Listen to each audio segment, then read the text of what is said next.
Beneath the sands of Luxor, scientists found something that was perhaps never meant to be found. Over 1,000 decorated stone blocks that belonged to the ruined temple of a woman pharaoh. It got us thinking, why was this temple so brutally destroyed, and who was this woman? Her name is Hatshepsut, and she is now considered one of Egypt's greatest pharaohs, but for a long time, history almost forgot her. She ruled during the 18th dynasty, from around 1479 to 1458 BCE. She's remembered for her ambitious building projects, successful military campaigns, and flourishing trade expeditions. It turns out she was one out of 4 women to take the title of pharaoh in Egyptian history.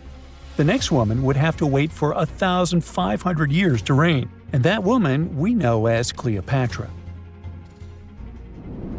The story of how Hatshepsut got to be a pharaoh is the most colorful part of this tale. As far as most dynastic rules go, it's usually men that are first in line for royal thrones. In Egypt, that was the same. That's why, when Pharaoh Thutmose I had a daughter as his firstborn, that was a big no-no as far as his succession line went.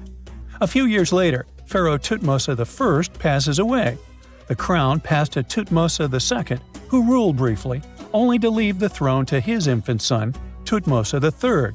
In this scenario, Hatshepsut was this pharaoh's stepmother.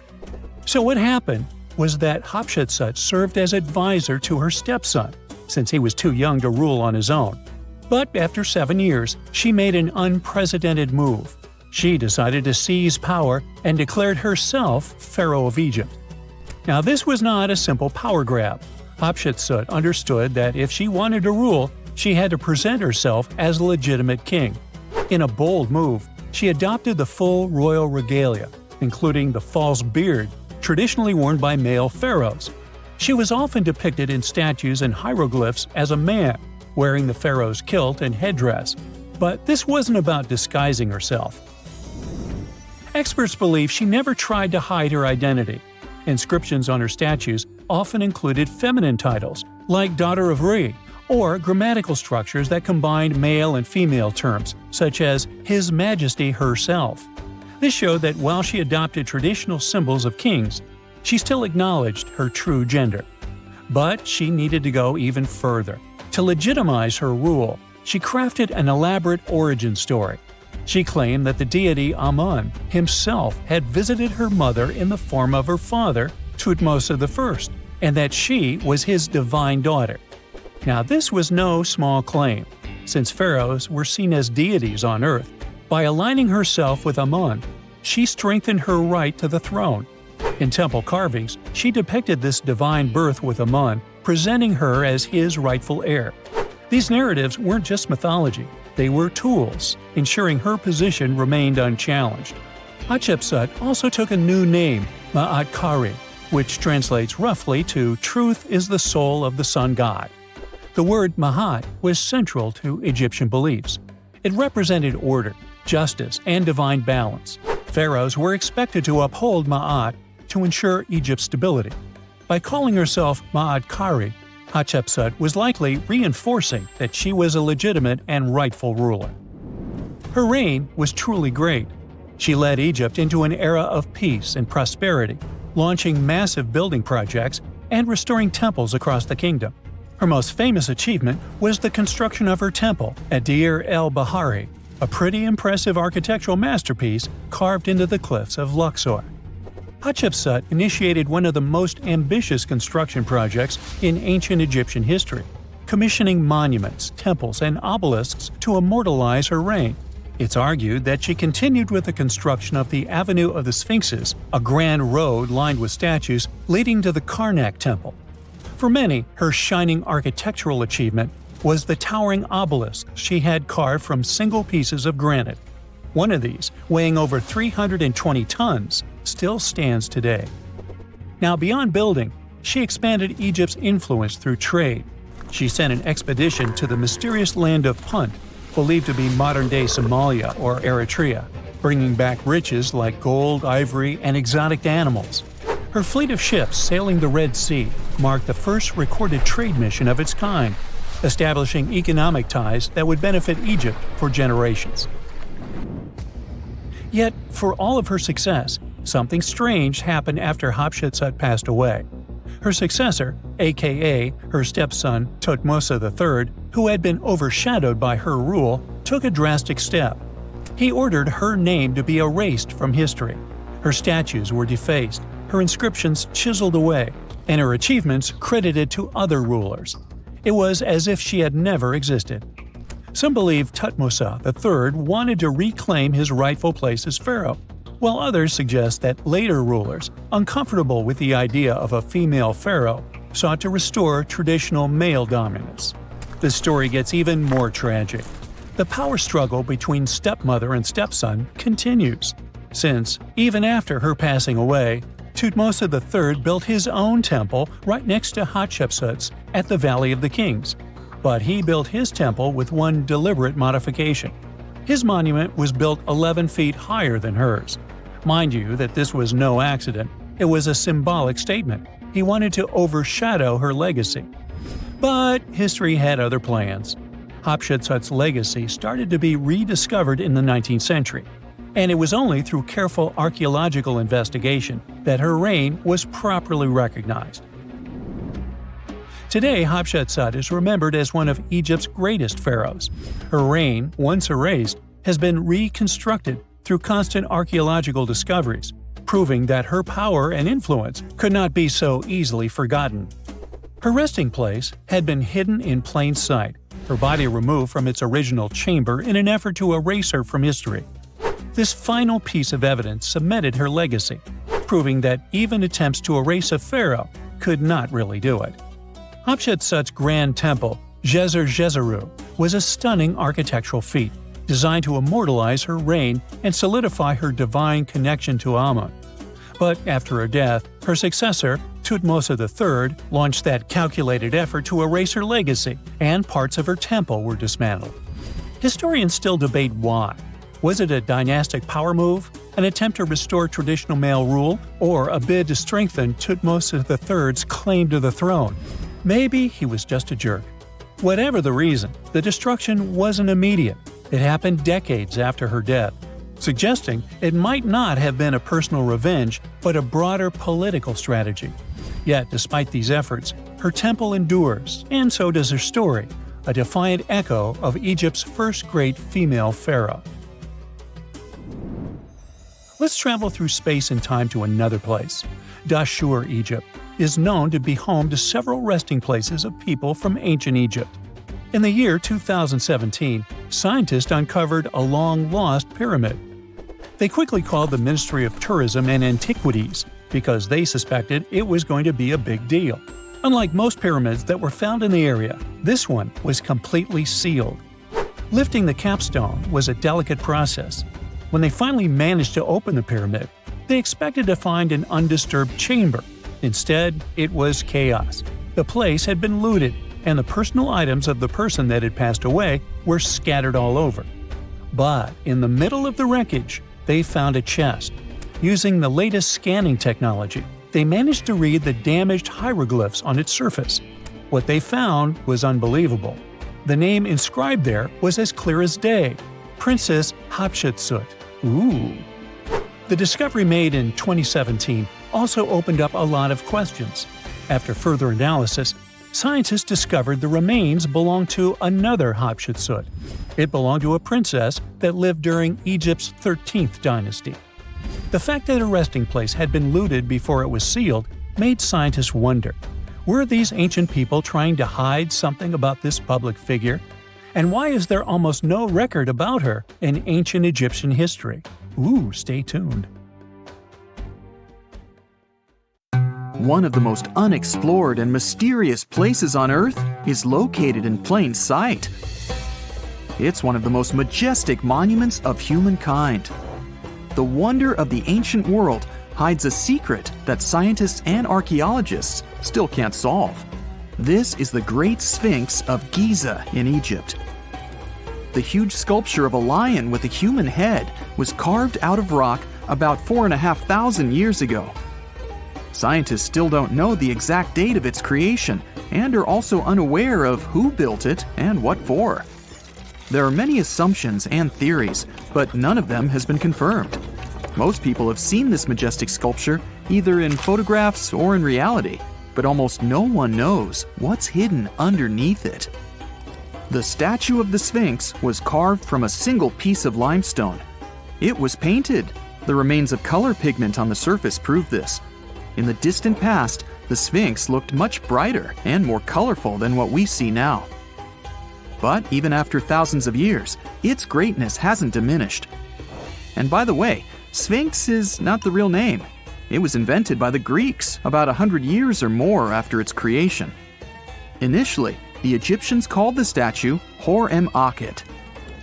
There are many legends and theories saying the Sphinx is there for a reason. It's like a watchdog that guards the tomb of the pharaoh and the secrets of ancient Egypt.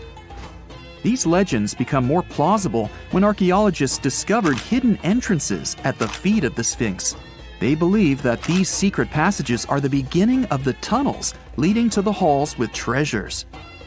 You can find a lot of stories on the internet that claim the Sphinx hides the Hall of Records, a repository filled with ancient and secret knowledge. One of the main artifacts of this repository is supposed to be the records of the ancient mythical state of Atlantis. According to legends, the entire library from this city was moved under the Sphinx. The entrance to this library must be located next to the Sphinx's right paw. Many archaeologists tried to find this entrance, but came away empty-handed. Also, there are many images with detailed diagrams of the underground city that consists of a network of tunnels and chambers under the Sphinx. Someone says there are structures as tall as 12-story buildings hiding underground, but there's no evidence of this. Archaeologists, even after millennia, continue to explore the mysterious sculpture. At the same time, many Egyptians don't want to learn more about the Sphinx. They're terrified of awakening something supernatural. In 1998, scientists discovered tunnels leading to empty caves under the Sphinx. They found evidence of earlier excavations there. It's quite possible that someone managed to find the treasures and take them away. Some people believe Egyptians found some kind of artifact under the Sphinx that has the power of unknown advanced technologies. The artifact is so powerful that it can change the course of history. Of course, most theories are just fairy tales of conspiracy fans, but it's a confirmed fact that the Sphinx hides a system of caves and rooms. There are so many rumors surrounding the Sphinx that it's impossible to understand what's true and what's false. In any case, it's difficult and dangerous to study the sculpture because active excavations can destroy it. And then the entrance to the underground rooms can get blocked by rocks and lost forever. Also, further exploration requires a lot of money, and financing is not always easy to find. But the main reason? It's too risky. There's no guarantee that people will be able to get out of the underground labyrinths. For these reasons, scientists and archaeologists have been exploring this majestic structure for so long. Another famous architectural monument with a secret is Mount Rushmore in South Dakota. Everyone admires the images of the US presidents' faces carved into the rock, but few people know that there's a secret room hidden behind the head of Abraham Lincoln. The architect of Mount Rushmore wanted to carve slabs on the rock with the record of the main stages of the country's history. But his plan was too complicated to carry out. Then he was offered to implement it on a much smaller scale, to build a secret room inside the mountain. The idea was to save this knowledge so that future generations will always remember the history of their country. Unfortunately, the architect didn't have time to finish his work. The construction stopped for several decades. But in the late 90s, the project was resumed. Porcelain enamel panels depicting the history of the US were placed in the room. It's possible that these plates will be stored there forever. But people can't see them, at least for now. The room is inaccessible to tourists as it's too difficult to get inside. Another secret room is located in the Empire State Building. More precisely, it's not even a room, but a place where you can take cool photos. Almost all tourists gather on the observation deck of the 86th floor to enjoy a stunning view of Manhattan. But there's another deck with panoramic windows on the 102nd floor. There are way fewer people there because almost no one knows about that place. Fortunately, access to this deck is open to everyone. You probably won't have to wait in line for a long time to take a photo. You'll feel special because you're in such a secret place where there are almost no people. But the coolest place is even higher, on the 103rd floor. This is a spacious observation deck where celebrities get their photographs taken. It's not a public place, but if you know the right people, you can get there. There are almost no security measures on the site. Only a low ledge between you and an abyss. That's why crowds of people are forbidden from coming here. It's not so easy to get there, and you're unlikely to succeed without a guide. First, you need to choose the right elevator that will take you there. Then you'll go through several engineering rooms filled with pipes, electrical panels, and other technical stuff. The final part of your way is a set of stairs inside a tiny corridor. And here you are, at the top of New York. Now we're in Paris. See the Eiffel Tower? Inside it, there are restaurants and observation decks. But if you try hard, you can find a secret apartment. Now it's a museum, but it was built so that people could live in it. The architect of the tower, Gustav Eiffel, created this apartment in 1889 for himself. It's almost at the very top of the Eiffel Tower. Imagine what a beautiful view he observed every day. He was the first and only tenant. No one else could gain access to this place. When the architect passed away, the apartment remained empty for a long time. Only recently, they restored it and turned it into a museum. Inside, the epoch of the last century is recreated. They even put wax figures of Gustav Eiffel, his daughter, and the American inventor Thomas Edison inside the room. This place is filled with an endless stream of passengers, office workers running late, visitors from other cities, noise, and train whistles. At Grand Central Station in New York, among all these sounds, you can hear the sound of a ball hitting a racket, if you're in the right place. A real tennis court is hidden inside New York Central Station. It belongs to a tennis club that arranges corporate games for employees of many companies. The club was opened in the 60s. Now we're moving to London, Charing Cross Road. It isn't easy to find one secret place here. To do this, you need to look carefully at your feet. Do you see these sewer grates in the asphalt? Inside them, you can notice two signs with the name Little Compton Street. Yeah, there's another street right below you. It disappeared from all maps at the end of the 19th century. Charing Cross Road was built over it. The identification signs that you see are part of old engineering tunnels. There's another interesting place in London. It's located in the southeast corner of Trafalgar Square. At first glance, it looks like a thick lamppost, but there are too many tourists walking around. You come closer and realize that one person can easily fit inside the post. The lamppost belongs not to an electrician, but to a police officer. Yeah, this is the smallest police station in the world. It was built in the 1930s and used as a watch post. Officers had to sit there one by one and watch Trafalgar Square. That always attracted a lot of pickpockets and all kinds of other criminals. Most people know that pyramids were built as grand tombs for the pharaohs, designed to ensure they had a smooth journey to the afterlife. The Great Pyramid of Giza, for instance, was constructed for the pharaoh Khufu. But what most people don't know is that this whole pyramid building trend started right here with the step pyramid of Djoser about 4,700 years ago. This massive structure was built for Pharaoh Djoser, a ruler from Egypt's 3rd dynasty. It rises 7 layers high above the ground and stands about 200 feet tall. We think of it today as a phenomenal architectural project, but for ancient Egyptians, The step pyramid of Djoser turned out to be more like a massive experiment, a trial run, if you will, to perfect their building skills before they moved on to even more ambitious pyramids. Reaching new heights is super exciting, but the real mystery is what is going on below the ground. In this pyramid's underground labyrinth, there is a network of tunnels stretching about 3.5 miles long, and some researchers believe these tunnels might have been part of a sophisticated water system that could completely change what we think about pyramid construction. Let's talk about this massive complex located in Saqqara. Surrounding the pyramid, there's what's known as a dry moat, a continuous trench that is up to 164 feet wide and almost 2 miles long. It forms a sort of rectangular shape around the pyramid. This trench has an average depth of about 65 feet.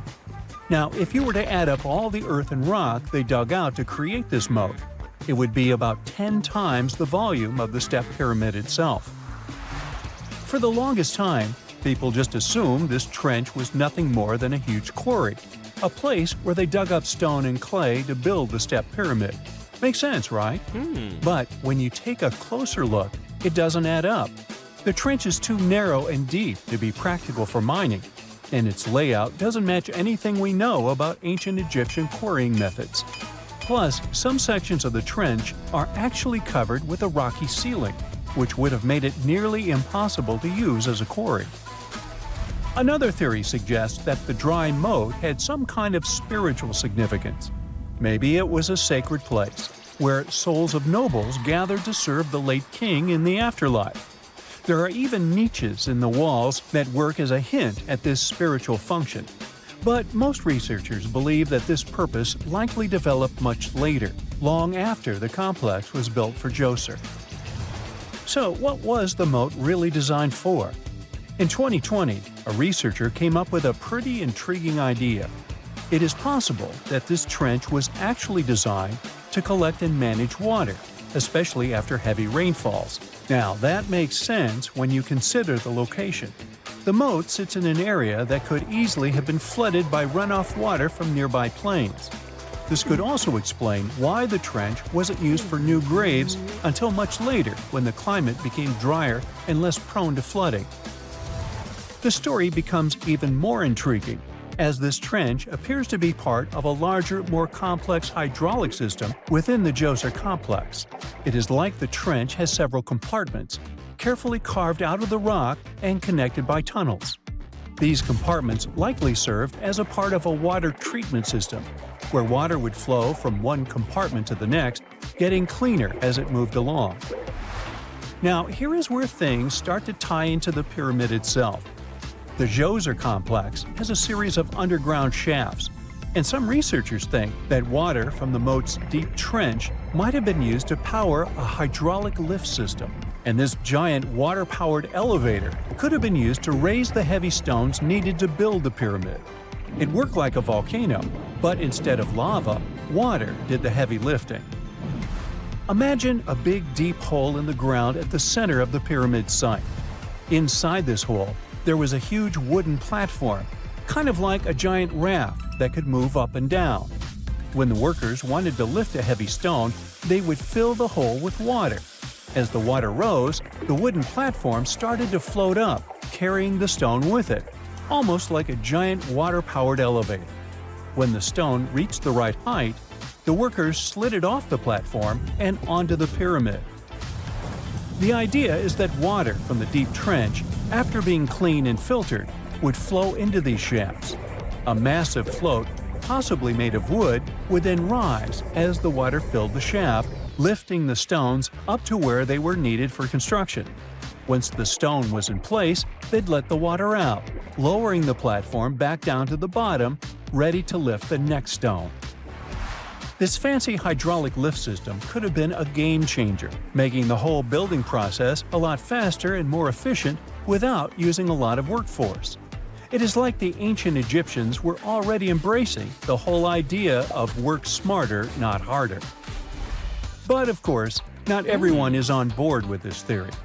Some experts argue that the area where the step pyramid of Djoser was built couldn't have held enough water from occasional rains to maintain such a fancy hydraulic system. The main theory suggests that, in the past, there might have been some kind of lake nearby that would have filled up after a period of rain, and this lake could have supplied water to the complex's hydraulic system. But there is no mention of such a lake in any ancient Egyptian writings, so it might be more of a what-if situation than a reality. And then there's the issue of the hard work itself. Remember when I said this method could have allowed the ancient builders to raise stones with far less effort? Well, that might not be entirely true. According to some experts, just building this hydraulic device would have required a lot more heavy work than simply moving the stone blocks using good old-fashioned manpower. And let's not forget, the step pyramid of Djoser is like a baby pyramid compared to those that came later. The stones used for Djoser's pyramid weighed, on average, about 660 pounds each, which is nothing compared to the more than 2.5-ton blocks used later for the pyramid of Chephren. If this cool water lift theory gets completely ruled out, we still need to explain how this pyramid was built in the first place. To answer that, we need to rewind a bit and talk about the original plans. See, before Djoser's tomb became a pyramid, the idea was to construct a simple mastaba. This type of tomb was pretty common in earlier periods, a flat-roofed, rectangular structure with sloping sides. But after the original mastaba was finished, they decided to expand it a bit by adding more layers on top. And then they added even more layers, until the construction reached 6 distinctive steps, each one smaller than the previous. And they probably did all this by raising those heavy stones using ramps, not a water-powered elevator. There is still so much we don't know about the step pyramid of Djoser. More research is definitely needed to fully understand how this system worked, or if it even existed at all. But the idea of using water to help build the pyramid adds a whole new layer to our understanding of ancient Egyptian engineering. It's a powerful reminder of just how clever and resourceful those builders were, using the natural landscape and the power of water to create one of the most iconic monuments in history. Thousands of years ago, way before cranes, engines, or electricity, the ancient Egyptians pulled off one of the greatest architectural feats ever: the pyramids. The massive stone blocks, some weighing as much as a Range Rover, sitting at a height of over 200 feet, seemed so unreal that many even believed ETs helped build them. But new research shows the secret was actually right here on Earth. The Egyptians probably used a giant ancient water elevator to move those heavy stones for their very first pyramid, the Step Pyramid of Djoser, around 4,700 years ago. Now, the first question that comes to mind is, where did they find such huge amounts of water to run this construction in the middle of the desert? Some studies say that the Sahara Desert had more regular rainfall thousands of years ago than it does today. So, the landscape resembled a savanna, not a desert. So it was possible there was enough natural water to support the hydraulic lift. Researchers found deep vertical shafts inside the first stone pyramid. They used a computer model that had info about the pyramid's remaining inside parts and the underground tunnels at the site. The team also used high-resolution satellite pictures of the area to include the amount of rainfall from the past in their research. It looks like the Egyptians would place a heavy stone block on top of a floating wooden platform, kind of like a raft, then slowly fill the shaft with water, and the rising water would lift the platform and the stone upwards, sort of like an ancient elevator in action. This cool process is called hydraulic lifting, and it's very similar to how some modern machinery works. But when the Egyptians used it, if they ever did, they would have had to do it with the most basic tools and a really advanced understanding of how water behaves. They would have to carefully control the amount of water added to each shaft to raise the stone blocks gradually, and stop at the desired level to move the stones into place. The scientists now want to find out if it was the first major system of this kind, or if someone had used it before the Egyptians. Now, not all archaeologists fully agree with this idea. Some point out there's no direct evidence like writings or diagrams from that time that would prove the Egyptians actually used a hydraulic lift system, whether or not they actually used this exact method. One thing is clear. The people who built the step pyramid were geniuses in their own right. They figured out how to move massive stones all the way to the top of the pyramid with incredible precision, and used techniques that still impress scientists today. West of the pyramid, archaeologists found some evidence of a human-made lake or reservoir. They believe the Egyptians may have created this temporary lake and used channels or canals to move the water toward the pyramid. The pyramid itself may have been surrounded by a moat that helped direct water into these vertical shafts. There's even an enormous stone structure nearby, which could have acted like a dam. It stored and filtered water in the amounts they needed. In fact, scientists have discovered that 31 pyramids are likely to have been built along a long-lost ancient branch of the River Nile. It is now hidden under desert and farmland. For many years, archaeologists have thought that ancient Egyptians must have used a nearby waterway to transport materials, equipment, people, and whatever else they needed to build the pyramids on the river. But up until recently, they weren't certain of the location, shape, size, or proximity of this waterway to the site of the pyramids. They used radar satellite imagery, historical maps, geophysical surveys, and sediment coring to map the river branch. The scientists believe that a huge drought and sandstorms buried it thousands of years ago. They managed to go below the surface of the sand and get images of some hidden features, thanks to radar technology. The team found hidden rivers and ancient structures running at the foothills of where most of the ancient Egyptian pyramids lie. The discovery of this extinct river branch could explain why there are so many pyramids between Giza and Licht, in what is now an inhospitable area of the Saharan desert. And if it wasn't cool enough, the area seems to have had a kind of water filtration system. Looks like they built it using a series of stone compartments that look surprisingly similar to modern water treatment plants. So, the Egyptians probably weren't just filling up the shafts with any water. They may have been managing and purifying it. They wanted to make sure it was clean and flowing in the right amounts, not to damage the pyramid or flood the area. Alright, water transportation is a complex issue. But even the most basic things, like how many sides the Great Pyramid of Giza has, can still surprise us. It's not 4, as you might logically conclude. It's not even 5 or 3, but 8. In 1926, a British pilot flew over the pyramid and took photos from above, and only then officially confirmed it. From that high-up view, he noticed that each of the pyramid's 4 faces is slightly indented down the middle, from top to bottom. These shallow inward dips make each face split into 2 halves, turning the pyramid into something more like an octagon. That indentation is so subtle you'd never see it standing next to the pyramid, but from the air, it becomes obvious. This odd shape may have actually helped keep the pyramid stable for over 4,500 years. The special inward-sloping design, plus a super strong base, could have helped it survive all kinds of natural disasters, like earthquakes, heavy rains, and constant pressure from its own massive weight. The pyramid has likely faced over 500 severe rainstorms in its lifetime, and thanks to its design, the pyramid's angled stone layers may have actually gotten stronger over time, kind of like how a screw tightens when you turn it. If the pyramid had been built with totally flat and level stone layers, it might have started to fall apart instead. The latest news from the pyramids is that there could be a massive ancient city hidden deep beneath them. 2 scientists announced that they used a new method to read data from a technology called synthetic aperture radar, SAR. It's kind of like X-ray vision for the ground, and satellites normally use it to look beneath Earth's surface. So they say that with this cool tech, they managed to spot giant structures over a mile underground, directly beneath the Pyramid of Khafra at Giza. The scientists found 8 deep shafts surrounded by spiral paths, all leading to 2 enormous cube-shaped chambers, each one almost 300 feet wide. There are 5 more structures above the shafts, all connected by tunnels.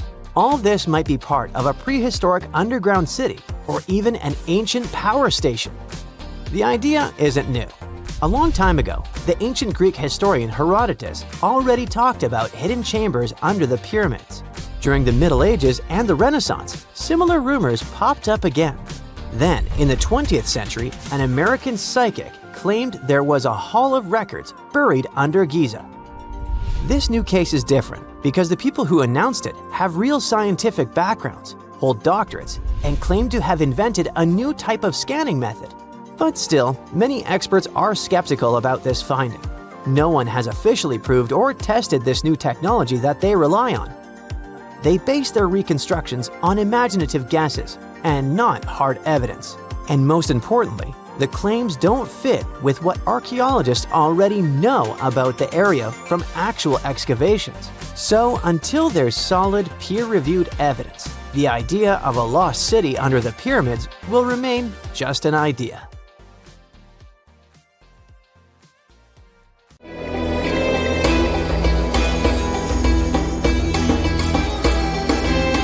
The Great Pyramid was created as the final resting place of ancient Egyptian monarch Khufu.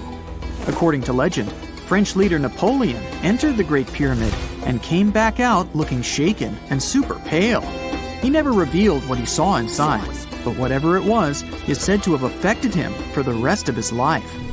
When Napoleon entered the pyramid, he would have walked through a super tight and ascending passageway. He'd then go through another passageway known as the Great Chamber. This corridor would have been much taller than the previous one and would have cobbles too. He then reached the King's Chamber, the centerpiece of the Great Pyramid, which was lined with huge blocks of granite. But it wouldn't have looked as grand as we might imagine. There are no hieroglyphics decorating its walls, as Egyptians only began decorating the burial chambers of pyramids much later on. The pharaoh's tombs deep inside the pyramid would have also been filled with treasures, from chunks of gold to the world's most expensive jewelry. But this would have all been looted a long time ago. The only thing that probably would have been left in there would have been a huge sarcophagus, which would have once contained the king's mummy. He'd also have to walk past the queen's chamber. This room most likely didn't hold any queens though, as pyramids were usually only built for one person. There are mysterious tunnels leading from here. To this day, no one is really sure what they're there for. And that's not the only mysterious and creepy thing Napoleon may have encountered, as stories of pharaohs leaving ancient curses on pyramids go way back. Many pyramids had warnings written on the outside, telling of horrifying things that would happen to those who entered and disturbed the peace. We might not know what exactly Napoleon found in the Great Pyramid that scared him so much, but we know for sure what was found in Tutankhamun's tomb. Tutankhamun was an ancient Egyptian pharaoh who was only 8 or 9 years old when he took to the throne.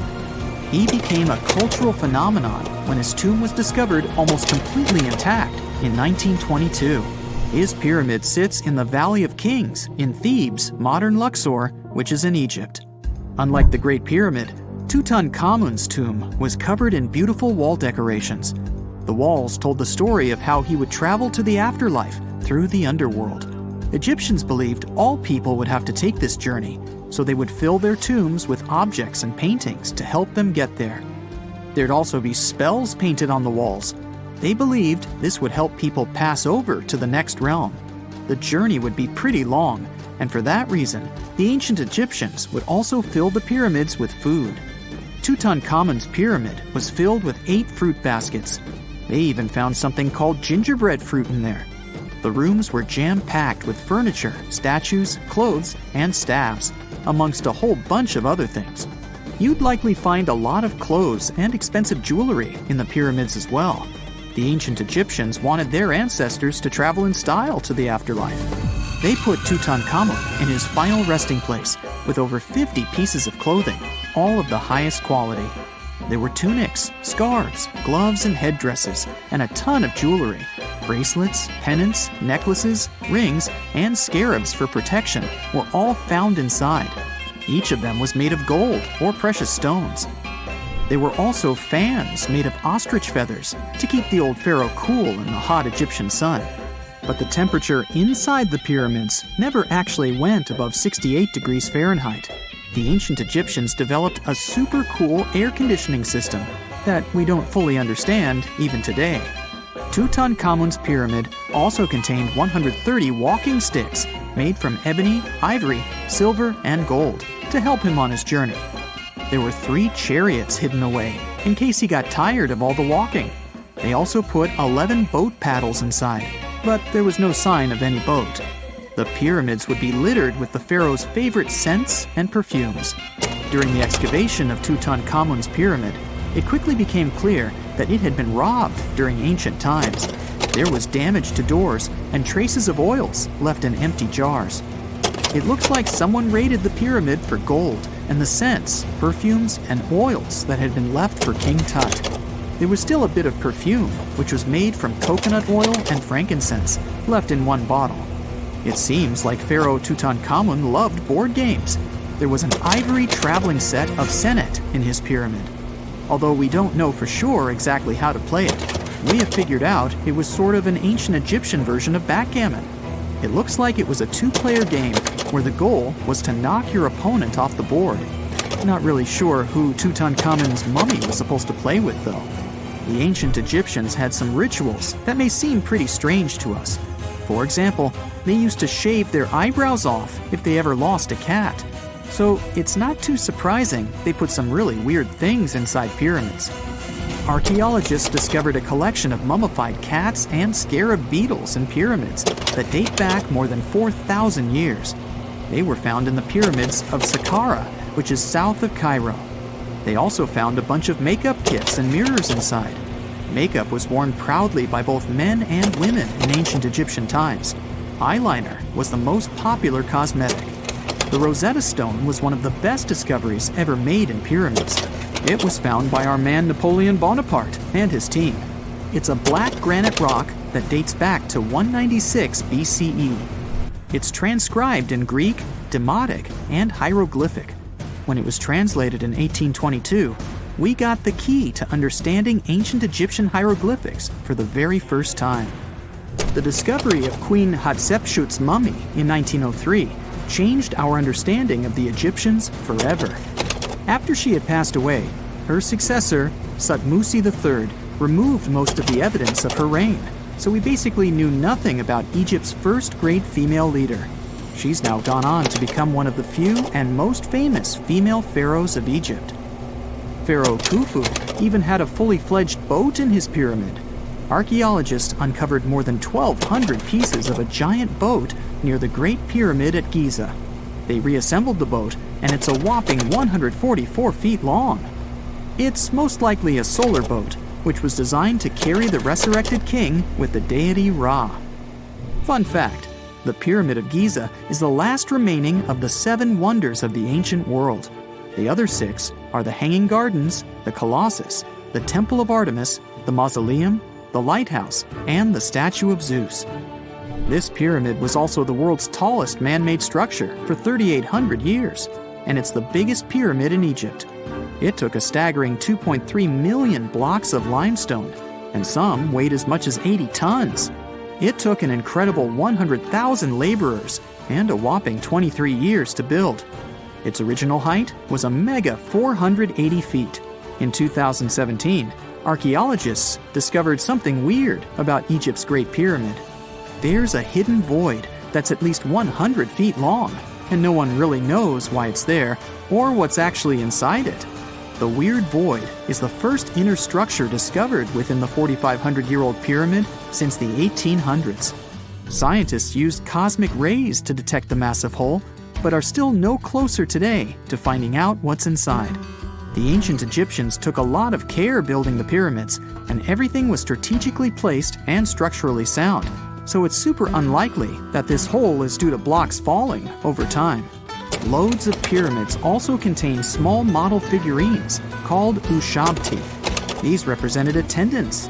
They believed they would come to life to serve the pharaohs in the afterlife. But it's amazing that all this stuff actually fit inside. There isn't actually a huge amount of space inside the structures. It's mostly just rock. There are mysterious plasma bubbles floating around the pyramids of Giza. As bizarre as that might sound, let's get one thing clear right off the bat. There's nothing extraterrestrial going on here. Plasma bubbles are those weather anomalies that form in a layer of Earth's atmosphere called the ionosphere. This is an invisible layer surrounding our planet that stretches roughly from 50 to 400 miles above Earth's surface, right at the edge of space. In this layer, the sun, being the giant hot power that it is, basically cooks gases, splitting them into electrically charged particles called plasma. Here's where it gets interesting. At night, especially near the equator, these charged particles get disturbed, and when a bunch of them suddenly vanish at the same time, it forms what we call a plasma bubble. Imagine it like a big empty pocket where the plasma is missing or its quantity is lowered. But it's only considered a plasma bubble if this phenomenon occurs on a large scale, typically around 62 miles in size. If you're already packing your suitcase for Egypt and have put binoculars to look at the tips of the pyramids, I'm sorry to say that we can't see these plasma bubbles with the unaided eye. It's all happening way above our heads, completely invisible to us. Scientists need to use special equipment, like the Latitude Long Range Ionosphere Radar, or LARID, to detect these bubbles. This advanced technology helps researchers track and observe the movement and formation of plasma bubbles in real time. This formation, by the way, can be triggered by solar storms. That brings us to November 2023, when an impressive solar storm occurred. On a scale from 1 to 5, this one was classified as a G3, which is considered a strong event. Solar storms occur when sunspots are basically cooler, darker areas on the sun's surface, release bursts of energy into space. These flares triggered several geomagnetic storms on Earth. While this might sound like doomsday stuff, it didn't disrupt our daily lives too much. In fact, it was great news for skywatchers, since the solar storm created stunning auroras, with the northern lights visible as far south as Greece and Turkey. But this particular storm in 2023 also had another interesting consequence. It caused the largest plasma bubble ever recorded by the Chinese radar. This phenomenon was so massive that it covered regions as far apart as the Egyptian pyramids and the Midway Islands in the Pacific Ocean. Now that's a huge distance, and it is a big deal for science. And that's because plasma bubbles are a growing threat to modern technology. Experts say they can disrupt satellite communications and GPS systems. So if you're using Google Maps or Waze and suddenly it can't figure out where you are, a plasma bubble might be to blame. Great. We now know what's going on with those bubbles, detected above the pyramids of Giza. But things get even weirder inside this ancient construction. Apparently, the Great Pyramid of Giza has the ability to concentrate electromagnetic energy within its interior. A couple of years ago, a group of researchers decided to see what would happen if they took this ancient architecture and hit it with radio waves. I mean, waves that are similar to the kind your phone uses, but on a much larger scale, up to 1,900 feet long. But since they couldn't just start blasting radio waves at the actual pyramid, they did the next best thing: computer modeling. Using these simulations, the researchers discovered something incredible. The Great Pyramid can actually concentrate electromagnetic energy within its internal chambers, as well as underneath its base, where an unfinished chamber is located. By concentrate, I mean something like trap it. For example, when you shout into a cave, you hear your voice echo back, right? The sound waves don't just disappear, they bounce around and get focused. Similarly, when radio waves hit the pyramid, they don't just pass through or around it. Instead, they get absorbed, bounce around, and focus inside and underneath the pyramid.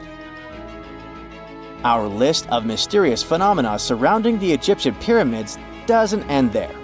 Inside the pyramid, there's a long, narrow passage that leads to what's known as the King's Chamber. This room sits at the center of the pyramid, and it's believed to have been the final resting place of Pharaoh Khufu, the ancient Egyptian leader who commissioned the entire thing over 4,000 years ago. When visitors step into the King's Chamber, two things normally strike them: the room's incredible acoustics and its heavy, imposing structure, which is entirely lined with red granite. Recently, scientists have started to connect these two facts. Some researchers now believe that the king's chamber might be able to catch or pick up sound energy generated from other parts of the pyramid. In other words, this room might have been designed to amplify sound in a way that no other chamber in the pyramid can. To test this theory, researchers conducted an experiment where they sang in the Queen's Chamber, which is located directly below the King's Chamber. Here's where it gets wild. The music couldn't be heard in the lower underground rooms of the pyramid, but it sounded loud and clear in the King's Chamber. One possible explanation for this is the type of stone used in the King's Chamber: pink granite. Granite is known for its piezoelectric properties, meaning it can absorb energy from its surroundings, like sound vibrations, and convert it into electrical energy. This suggests that the chamber's unique acoustics might be due to more than just the shape of the room. It could be that the granite itself plays a role in amplifying and concentrating sound waves. According to scientists, these discoveries open up a whole new field of research into the pyramid's potential. Could the ancient pyramids have somehow harnessed the energy created by sound waves, or even Earth's natural vibrations? It might sound far-fetched, but considering the granite's piezoelectric properties are well documented in modern science, it's not entirely impossible. Who knows? Maybe we've only just scratched the surface of what the pyramids were truly capable of. Speaking of just scratching the surface, there's even more to think about, like how the pyramids ended up in such a perfect location. It seems the builders lined up the Great Pyramid with the cardinal points, meaning its sides are almost perfectly aligned with the four main directions: north, south, east, and west. There are many theories about how they did it, but one study suggests that Egyptians might have used the fall equinox to achieve this perfect alignment. During the equinox, the sun rises and sets directly in the east and west. It probably made it easier for builders to use the sun's position as a guide. By watching the sun during this time, they could make sure the pyramids were positioned just right. If we think about all these strange things about the pyramids, I mean their perfect alignment, the ability to concentrate radio waves, and the materials used in the chambers that might generate electrical energy, could the real purpose of the pyramids actually be much more complex than just being tombs? Well, Nikola Tesla thought so. It is said that the famous inventor and engineer was kind of obsessed with the Egyptian pyramids, and he wondered if they might actually be giant energy transmitters. He believed the shape and position of the pyramids could help them function as huge generators, capable of producing free, limitless energy. Some researchers agree with Tesla and believe that these massive monuments might have been designed as giant power plants. According to their theory, builders could have figured out how to move ions, those electrically charged particles in the atmosphere, by placing materials like copper, gold, and silver around the pyramids. So, it's definitely possible that the ancient Egyptians created a sustainable, renewable power source. Although this is a very interesting thought, we haven't been able to confirm this theory, and the true purpose of the pyramids remain one of humanity's biggest mysteries. You're digging in Egypt's famous Saqqara necropolis, also known as the ultimate VIP graveyard for pharaohs, when suddenly you find a giant pink door hiding something no one knew existed. Behind this giant stone door, one that wasn't supposed to open, by the way, you find a lost tomb of Egyptian royalty. Alright, history lovers, it's time to buckle up because archaeologists just pulled off something straight out of an Indiana Jones movie. Let's travel all the way to Saqqara, one of Egypt's most mysterious and treasure-packed ancient sites. The star of the show? The prince you've probably never heard of, Prince Userefre, son of King Userkaf. No one important, just, the founder of Egypt's 5th dynasty. No big deal. But the way his tomb was discovered. It all started with a massive door made of pink granite, no less. But this isn't just a regular stone slab. This thing is about 14 to 15 feet tall and 4 feet wide. A giraffe could easily walk through it. This door is also definitely heavier than your neighbor's SUV. But here's the twist. It wasn't a real door. It was a false door, a symbolic gateway meant to allow the spirit of the deceased to pass between the world of the living and the afterlife. Normally, that's where the story ends. After all, false doors are common in tombs. But this one was extra special. You see, false doors were usually made out of limestone, which was pretty common and found everywhere in Egypt. To build one out of red or pink granite, people had to bring these rocks from a quarry located 400 miles away. And you can bet this wasn't a cheap trip. According to Egyptologists, this is the first time a false door of this size and material has ever been found in Egypt, making it a totally unique piece of architecture. Aside from being super expensive, this one had a surprise behind it too. When the team of researchers investigated further, they realized that this false door actually hid a real entrance. And what did it lead to? A hidden tomb packed with statues, relics, and secrets from over 4,000 years ago. The tomb belonged to Prince Userefre, but you can call him Wasar-Efra or Wasar-Efra too. Despite being totally erased from history, this fella was no minor noble. The hieroglyphs on the pink granite door listed him as the hereditary prince, governor of Buto and Nekeb, royal scribe, minister, judge, and priest of chance. Phew! He was like the ancient Egyptian version of Daenerys Targaryen. These inscriptions not only identify his political and religious roles, but also suggest he held significant power in Lower and Upper Egypt, bridging both regions through his titles.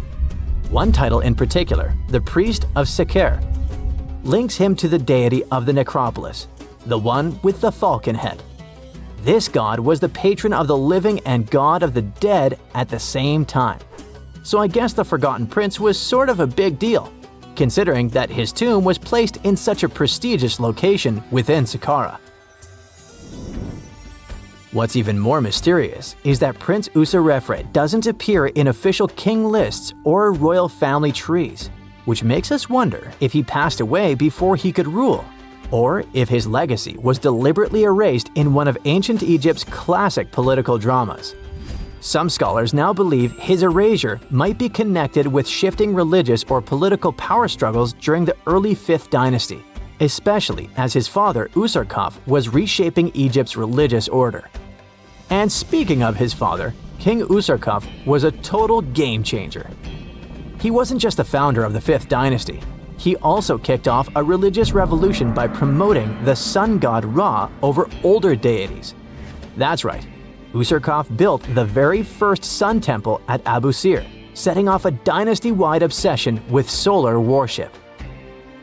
After Userkaf wrapped up his short but revolutionary reign, a whole lineup of pharaohs took the stage. Sahure, Neferirkare, Nusere-Ini, basically the boy band of the 5th dynasty. And these guys were all about two things: building pyramids and making money. They weren't just stacking stones, they were expanding Egypt's influence, opening up trade routes to far-off lands, and blinging out their temples like it was nobody's business. Back in the tomb, things got even cooler. There was a beautiful red granite offering table covered with inscriptions detailing ritual foods, like an eternal menu for the afterlife, because they believed the deceased could magically eat this food. Fun fact, it was the funerary priests and their families that actually ate the food. There were also pottery shards, amulets, and painted walls, but the real showstoppers were the statues. And this is exactly where things get weird, in a good way. The team found statues of King Djoser, the guy who built Egypt's first pyramid, his wife, and their 10 daughters, inside Prince Userefre's tomb. Hold up, Djoser lived a few centuries before Userkaf, so what were his statues doing there? Turns out, scientists don't really know. These statues were built during the reign of King Djoser himself and probably belonged to that first ever built pyramid. Experts believe these statues were probably relocated during the 26th dynasty, thousands of years after Djoser, maybe to protect them from destruction, or maybe because they were still venerated. Basically, ancient Egyptians were hoarders, but classy ones. Scientists also know for a fact that some engravings and statues found there were made way later, which means that this tomb probably turned into a deposit for fancy stuff. Or maybe this was just really ancient interior decorating. Anyway, that wasn't all. There was another pink granite entrance on the eastern side of the tomb, with inscriptions linking back to King Nefertiti, another 5th dynasty pharaoh who also tried to build his own pyramid, but failed. And near this second entrance, archaeologists found something never seen before in Saqqara: a set of 13 pink granite statues, all sitting in a row on a high-backed bench, like they were waiting at the DMV of the afterlife.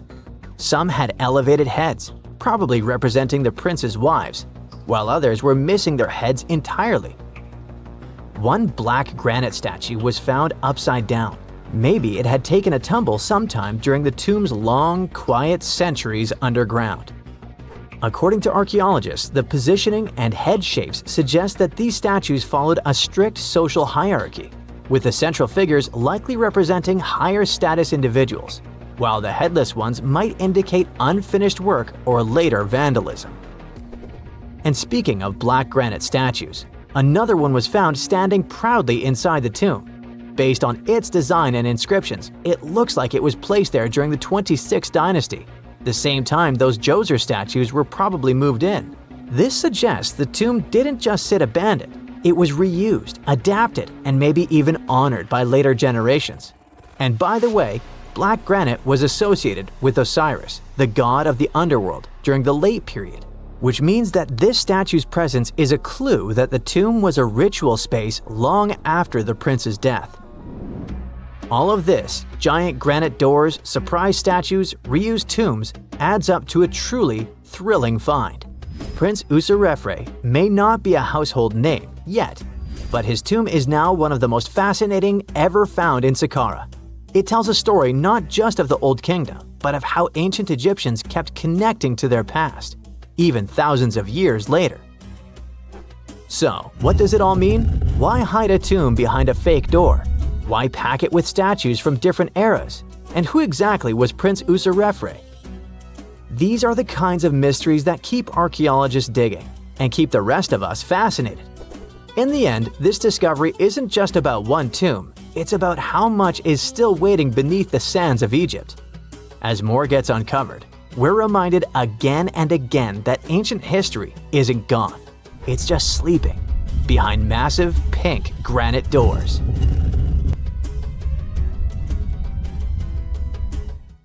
Hey, I bet you didn't know that trees used to grow in the middle of Egypt's barren, sun-roasted Sinai desert. It's true. If you can't picture it, I don't blame you. But archaeologists have recently stumbled upon a tree-lined boulevard. Yep, an actual green avenue leading to a massive ancient fortress. No, this isn't some mirage or an overactive imagination, although I do have one. But it's turning our ideas of ancient Egyptian desert life upside down. Let's rewind a bit. The site in question is called Tel Abu Saifi, located in the northern part of the Sinai Peninsula. For a long time, it was known as a dusty archaeological footnote, the home of ruins from the Ptolemaic and Roman periods. You know, the era after Alexander the Great swaggered through Egypt and the Roman Empire called dibs. But recently, Egypt's Ministry of Tourism and Antiquities decided to give it a fresh dig. And what they found out turned to be more than just a forgotten outpost. We're talking about a full-on military fortress with defensive trenches, paved roads, lime kilns, barracks for soldiers, and even room for their families. A whole bunch of living quarters right in the middle of a desert doesn't feel very homey until you remember our star, the unexpected Green Avenue. This road was over 300 feet long and 36 feet wide, as long as an American football field, paved with limestone slabs and lined with more than 500 clay planting pits. These weren't for show, they held actual trees, creating a shaded tree-line entrance straight to the fortress. Imagine walking through that, the sun blazing overhead, and suddenly, blessed shade. Ooh. Now, that's not just a grand entrance, that's an ancient red carpet, or maybe a green one. But this wasn't about curb appeal. The existence of hundreds of trees in a desert landscape over 2,000 years ago tells us something big. You see, the Ptolemaic Egyptians weren't simply good at building monuments. They were also masters of water management. In a place where rainfall is rarer than a selfie with a pharaoh, they somehow found a way to grow rows of trees. Now, let that sink in. To irrigate that many trees in a desert, they must have had a sophisticated irrigation or water transport system, something capable of moving and distributing water efficiently in this harsh climate. Maybe they channeled groundwater, or maybe they captured seasonal rain, or maybe ancient sprinkler systems. Okay, maybe not that fancy. But still, it's clear they were ahead of their time. Here's the thing, we already know the Egyptians mastered water control. They harnessed the Nile with ditches and canals to feed distant fields. So irrigation wasn't exactly a mystery to them. They had the skills and the knowledge. And sure, scientists still debate what the Sinai climate was like 2,000 years ago, but many believe it may have once been greener. After all, take one look at those dramatic mountains and rocky landscapes, shaped and sculpted as if by brute force of ancient rivers. And it's hard not to think that water once played a bigger role out there. Plus, archaeologists have found tons of evidence showing that Ptolemaic Egyptians cultivated fruits, vines, and trees on a large scale. In other words, growing a forest in a desert might feel wild to us, but to them, it was just another Tuesday. And now, this green avenue is making archaeologists wonder, what if similar irrigation systems were used elsewhere, say for transporting the enormous stones used to build the pyramids? There's already a theory that ancient rivers or human-made canals help move those stones. And the Tel Abu Saifi discovery? Well, it might just be the missing puzzle piece. This isn't just a dream. Back then, rivers were like highways, power grids, and cargo trains of the ancient world, all rolled into one. Egyptians used them for everything – irrigating crops, trading goods, powering industry, and even mobilizing for war. If you were doing something important, odds are it involved a river. But wait, it gets even better. Excavations revealed deep defensive trenches, like ancient moats, dug more than 6 feet deep around the fortress. Those weren't just muddy ditches. They were part of an elaborate defense system designed to be filled or bridged to control access. Think of it as ancient Egypt's version of a retractable security gate, minus the hydraulics. And while the trenches were keeping intruders out, life inside the fortress was bustling. Remember how we said archaeologists had found military housing units? It turns out soldiers might have lived there with their families. So this wasn't just a barracks, it was a thriving community, with meals, routines, kids playing, and probably a whole lot of ancient gossip flying around the dinner table. In addition to all the military stuff, researchers found 4 massive lime kilns used to produce quicklime, an essential ingredient for making construction mortar. These kilns are a big deal because they suggest that during the later Roman period, Tel Abu Saifi turned into an industrial hub. It was like the Home Depot of ancient Egypt, churning out materials to build and repair buildings. But here's where the plot thickens. Underneath all of this, beneath the roads, the trenches, the kilns, archaeologists found the corners of an even older structure, a mystery building. Could it be the remains of a third, much older fortress? Or an ancient cemetery or lost city? Nobody knows yet, but one thing's clear, this story isn't over. Honestly, this might be the coolest archaeological cliffhanger of the decade. So, what does this all mean? Well, for starters, it challenges everything we assumed about desert life in ancient Egypt. For the longest time, deserts were thought of as natural barriers, dry, deadly, and empty. But this find suggests that the desert might have once been green and full of life, not because the climate was dramatically different, but because the Egyptians were incredibly good at bending the environment to their will. They didn't just survive in the desert, they transformed it. It also adds fuel to the fire in the age-old debate about ancient Egyptian tech. If they could build a fortress with tree-lined roads, moats, irrigation, and industry in the middle of the Sinai, is it really such a stretch to imagine they could engineer water channels to move pyramid stones? For Forget the Ancient Aliens TV show. Sure, it's entertaining, I'll give you that, but it makes us forget something crucial. Those people were brilliant. A lot of what we call modern technology is recycled ancient ingenuity. And who knows how much knowledge we've lost over time. Meanwhile, the dig continues. Scientists are now mapping the entire Tel Abu Saifi site, trying to piece together how all the structures connect. Some want to analyze soil samples to find traces of old tree roots and maybe even figure out what kinds of trees once grew there. Imagine if they were date palms. We might be looking at the world's oldest snack lane. You already know that the implications of the discoveries don't stop with history books, right? This kind of discovery has modern relevance too. Our world is going through a lot of change, with crazy weather and huge heat waves. So maybe we should be asking, what can we learn from ancient civilizations that once made the desert bloom? If nothing else, Tel Abu Saifi reminds us that the ancient Egyptians were more than just pharaohs, pyramids, and mummies. They were visionary planners, eco-architects, and straight-up problem solvers. They didn't wait for nature to hand them what they needed. They engineered it. And thanks to discoveries like this, we're getting a clearer picture of just how advanced and, frankly, how cool ancient Egyptian civilization really was. So next time someone tells you deserts are just empty wastelands, you can hit them with this fun fact. Over 2,000 years ago, in the heart of the Sinai desert, there was a fortress with a tree-lined avenue, moats, military housing, an industrial center, and even a secret underground structure. Take that, sand dunes! Who knows what else is still buried out there, waiting to rewrite history? Wow! Scientists have found a lost city beneath Egypt's pyramids. And it's incredibly large, bigger than the biggest target you can imagine. Underground chambers, passageways, and vertical structures. Scientists have no idea what purposes they served. But let's start from the very beginning.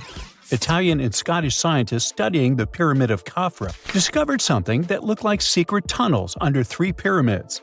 This find might change what we know about ancient Egypt.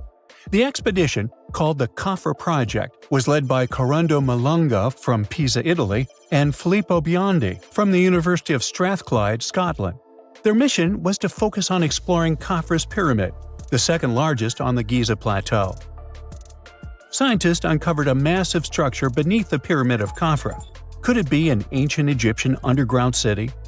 The experts analyzed the data they had and came to the conclusion that 8 large vertical structures could be hiding beneath, possibly wells or shafts. They extend a staggering 6,500 feet across. Imagine placing 2.5 Burj Khalifas on the ground, one after another, and you get the sheer size of this find. These shafts also plunge nearly 2,000 feet underground. Some of the deepest underground stations in the world are located at a mere 380 feet underground or so. These cylindrical shafts are surrounded by spiral paths. Picture some old Gothic castle. They're connected to 2 giant, weirdly shaped chambers. Are those cubes? Or possibly bowls? Each of these chambers is likely more than 260 feet across. Now, even though we know about the structures now, no one has figured out their original purpose yet. Want to hear something even more shocking? Okay then, the team is almost sure that similar access points can be found under all 3 pyramids.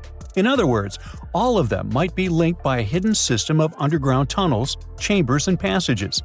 Even deeper, about 4,000 feet under the surface, there might be more unknown structures. And doesn't it add to the mystery?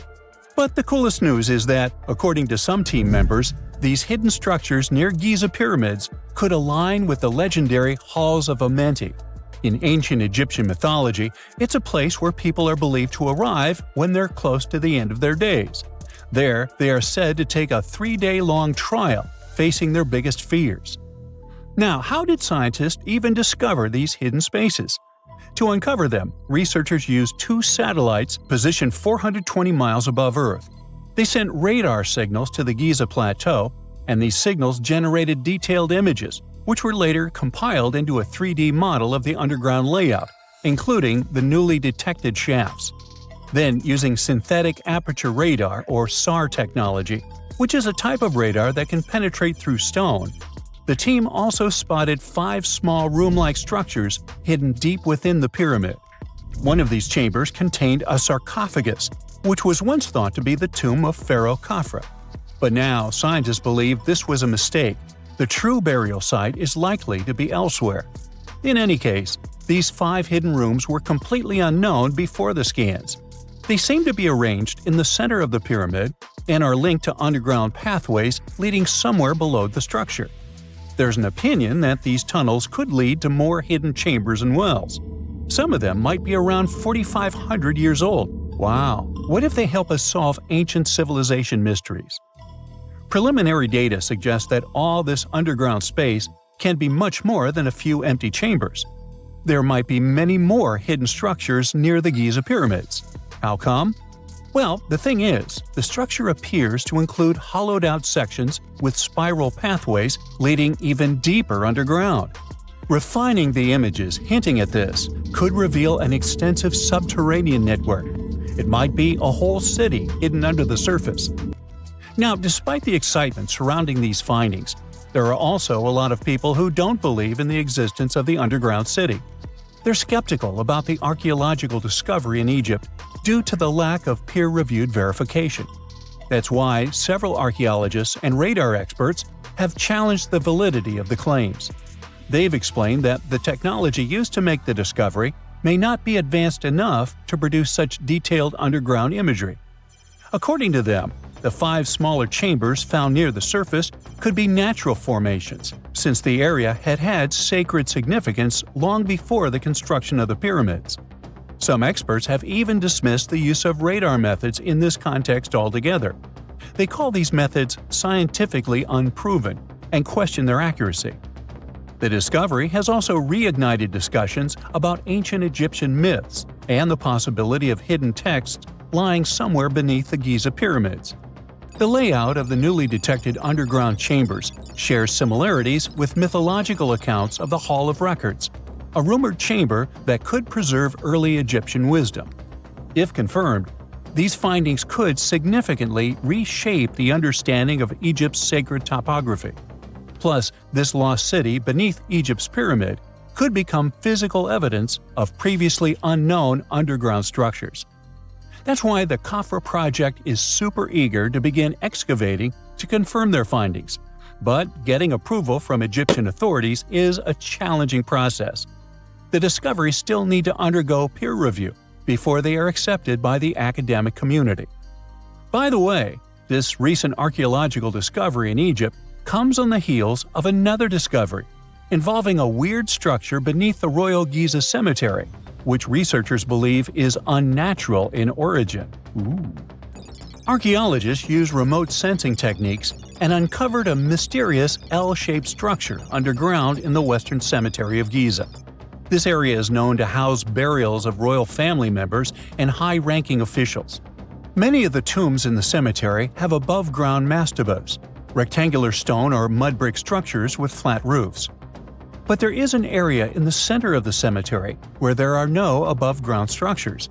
To investigate this unexplored region, the team used electrical resistive tomography and ground-penetrating radar. ERT works by sending electrical currents into the ground and measuring the resistance to detect remains. As for GPR, it sends radar into the ground and maps the structures based on the radar's return. The team found an anomaly about 6.5 feet beneath the surface. It appeared to be an L-shaped structure measuring at least 33 feet in length. The readings suggested that the structure had been backfilled with sand after its construction. This made the team hypothesize that it could be a mix of sand and gravel, or possibly an air void. This anomaly was classified as a highly resistive structure, which meant it didn't occur naturally. Motoyuki Sato, the study's lead author and professor at Tohoku University in Japan, claims that the structure is not a natural formation due to its sharp shape. Another weird thing about ancient Egyptian pyramids is that historians have long believed that they were built primarily for royals and high-status individuals who had the wealth and power to create such massive structures. However, new research from the archaeological site of Tombos in modern-day Sudan challenges this assumption. The thing is, Tombos Pyramid may have served as burial sites for low-status workers as well as elites. The hard-working members of ancient communities may have found their last resting place in some of the most visible monuments, including the pyramids. Located along the Nile River in the ancient region of Nubia, Tombos became part of Egypt after its conquest of the area around 1400 BCE. That's when Egypt established the site to strengthen its colonial control.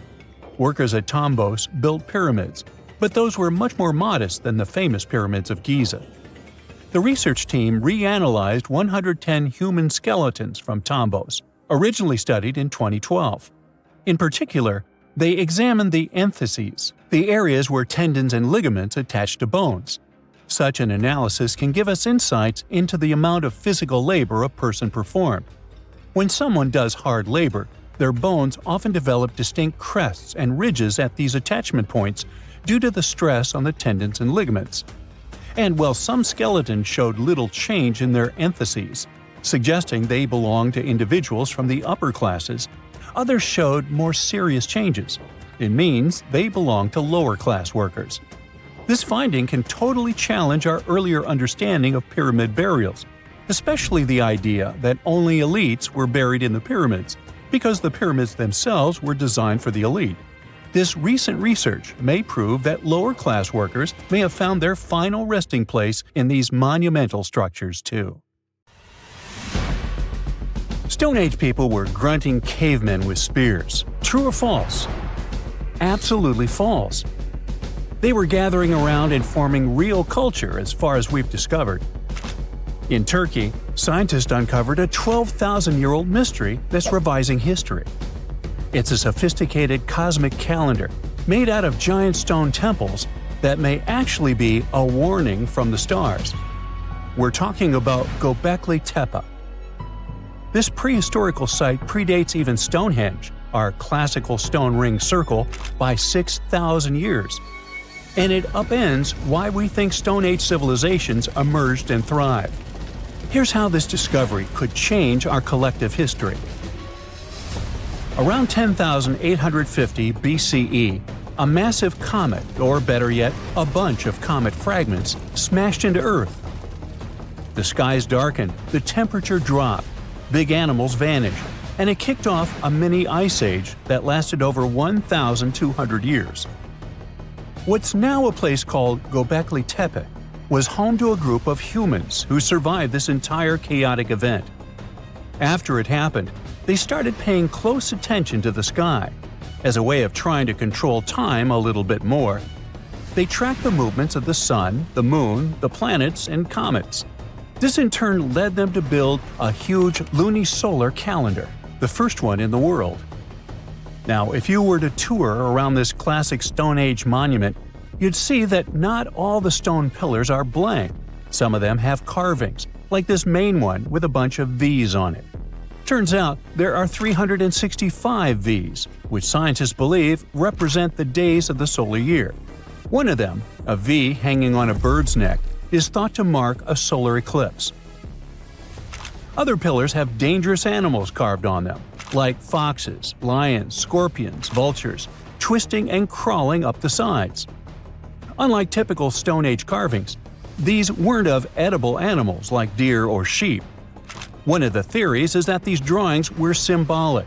Some archaeologists believe they reflect the fears and chaos this civilization had lived through, a kind of collective attempt to make sense of a terrifying and unpredictable world.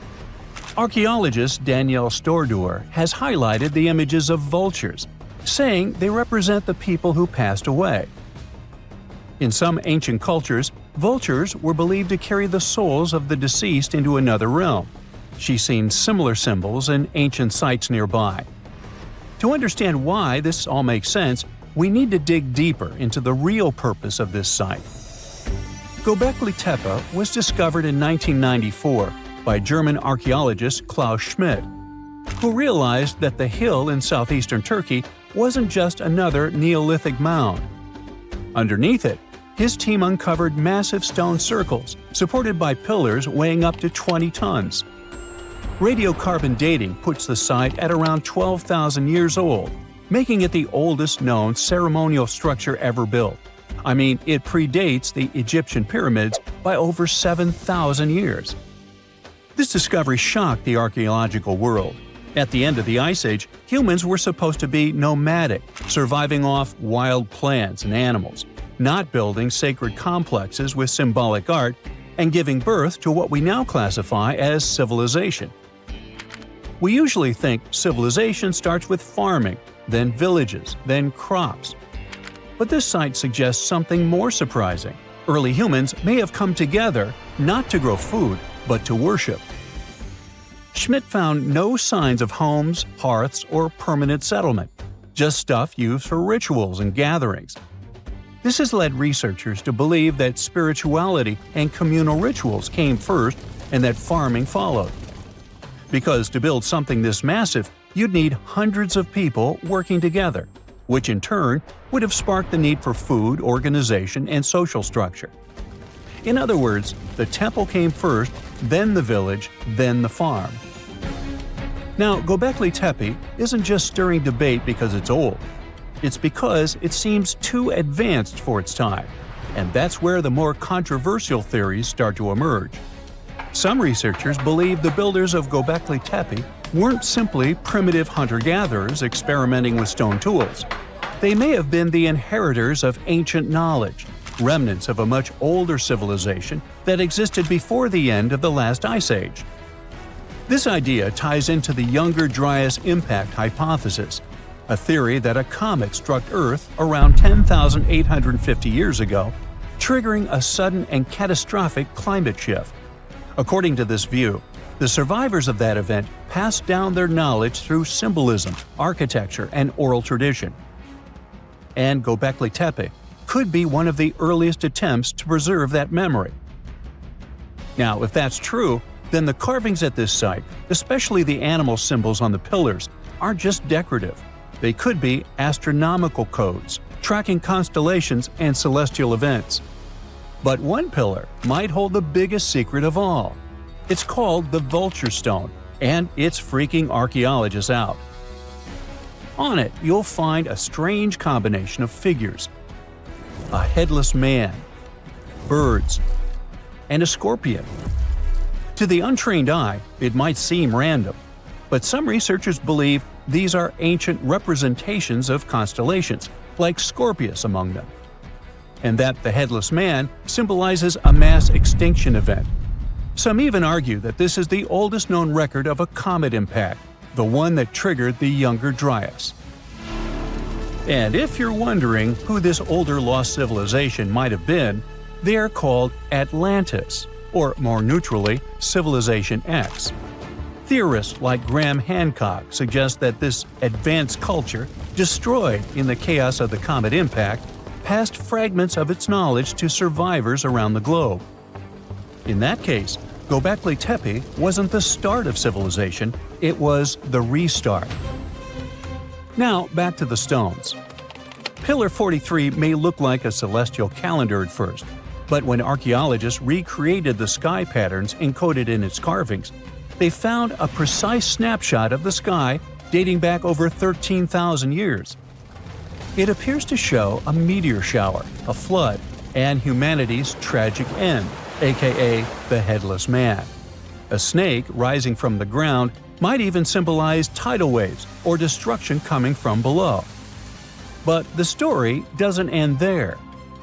Pillar seems to expand on the same disaster, the one they called the Terror of the Sky. You might see animals fleeing, waves, fire raining down. It paints a vivid picture of the meteor shower. But wait! While Pillars 43 and 56 may encode memories of a past catastrophe, Pillar 18 might be a forecast. That stone zooms in on the Aquarius constellation. If this sounds familiar, maybe it's from the phase Age of Aquarius, which is the age we're living in now. Some enthusiasts believe this may be a warning for us, and may be telling us that a similar meteor shower will hit Earth and thus you and me and us. I mean, chills! But hey, that's the kind of mystery that makes Göbekli Tepe so captivating. Today, archaeologists know that Göbekli Tepe was part of a much larger sacred complex, now known as Taş Tepeler, a network of ancient sites across the region, each with its own secrets and structures, but connected by shared patterns and motifs.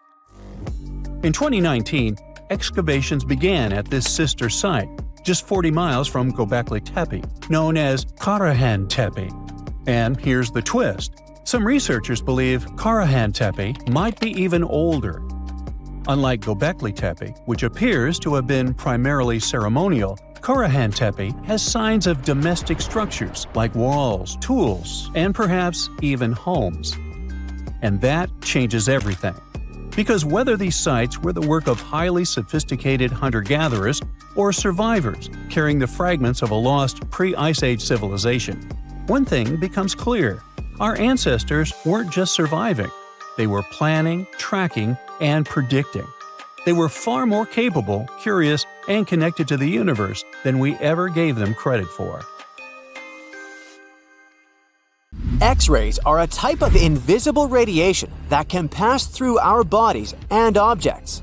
They're very important in the field of medicine because they allow doctors to see inside our bodies without having to perform surgery.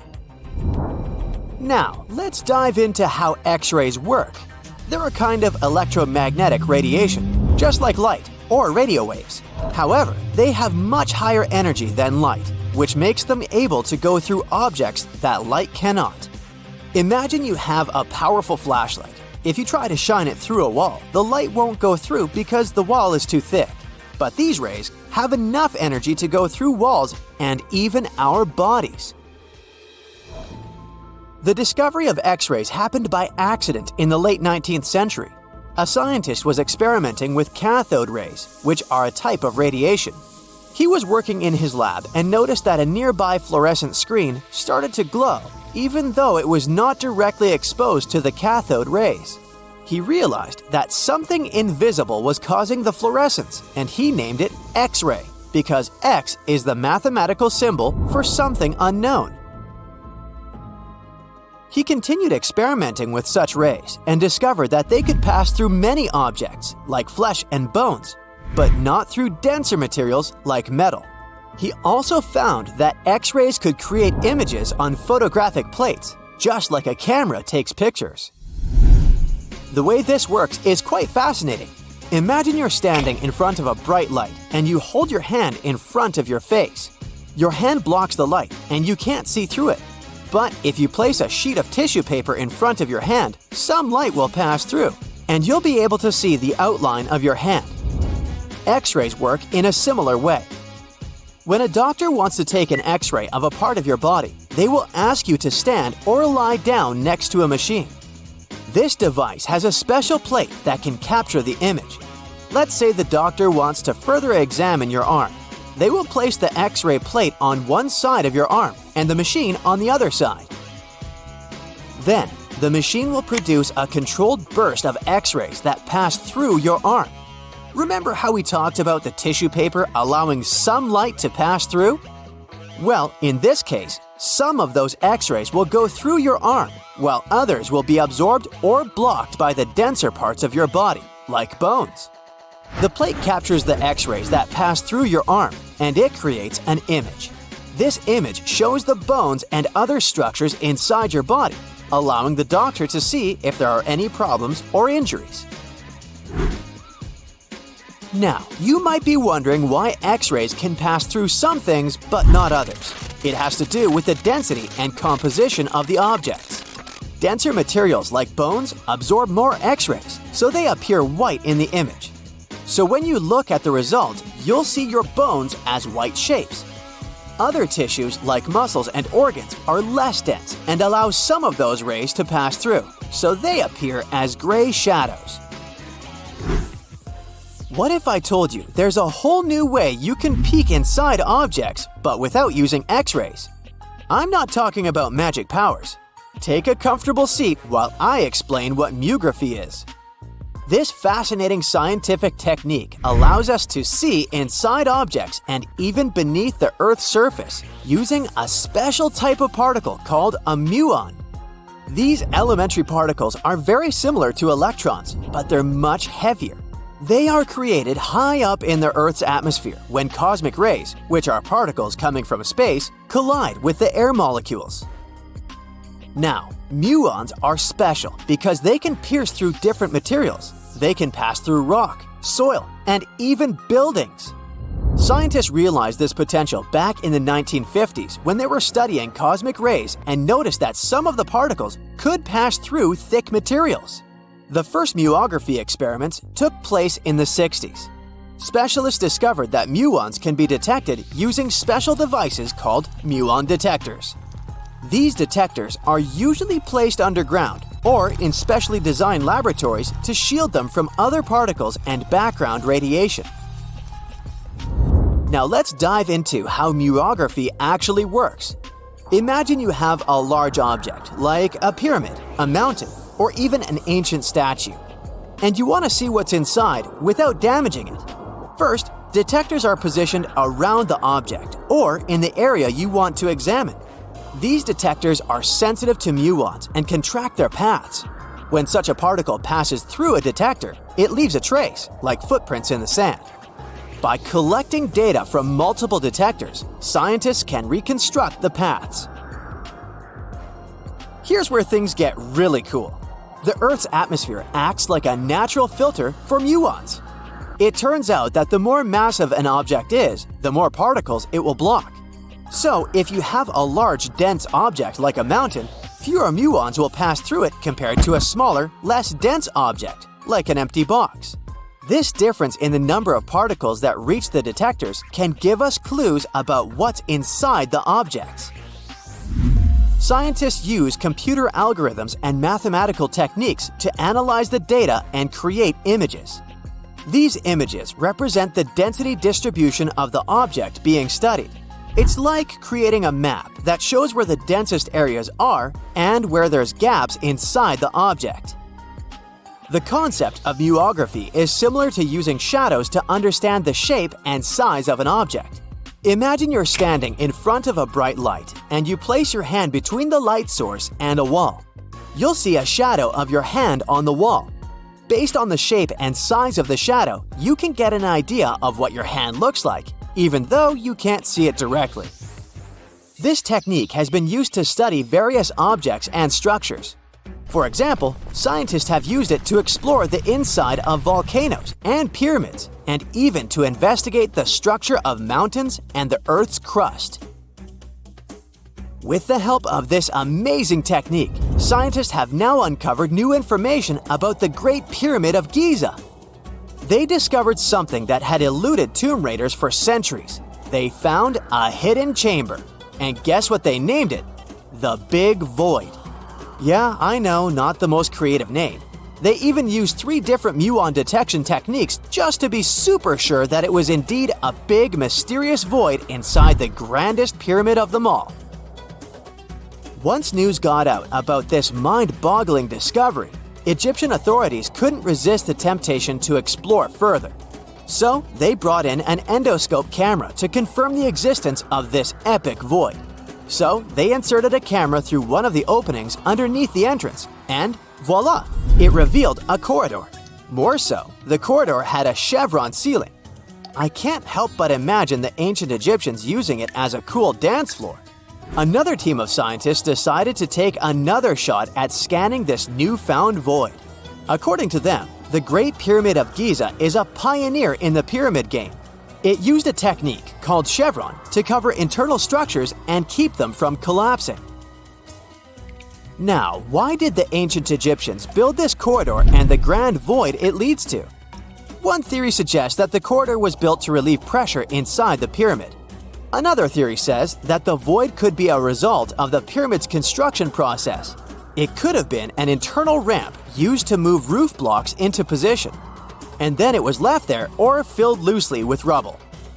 According to other enthusiastic explorers, there might be another burial chamber waiting to be discovered.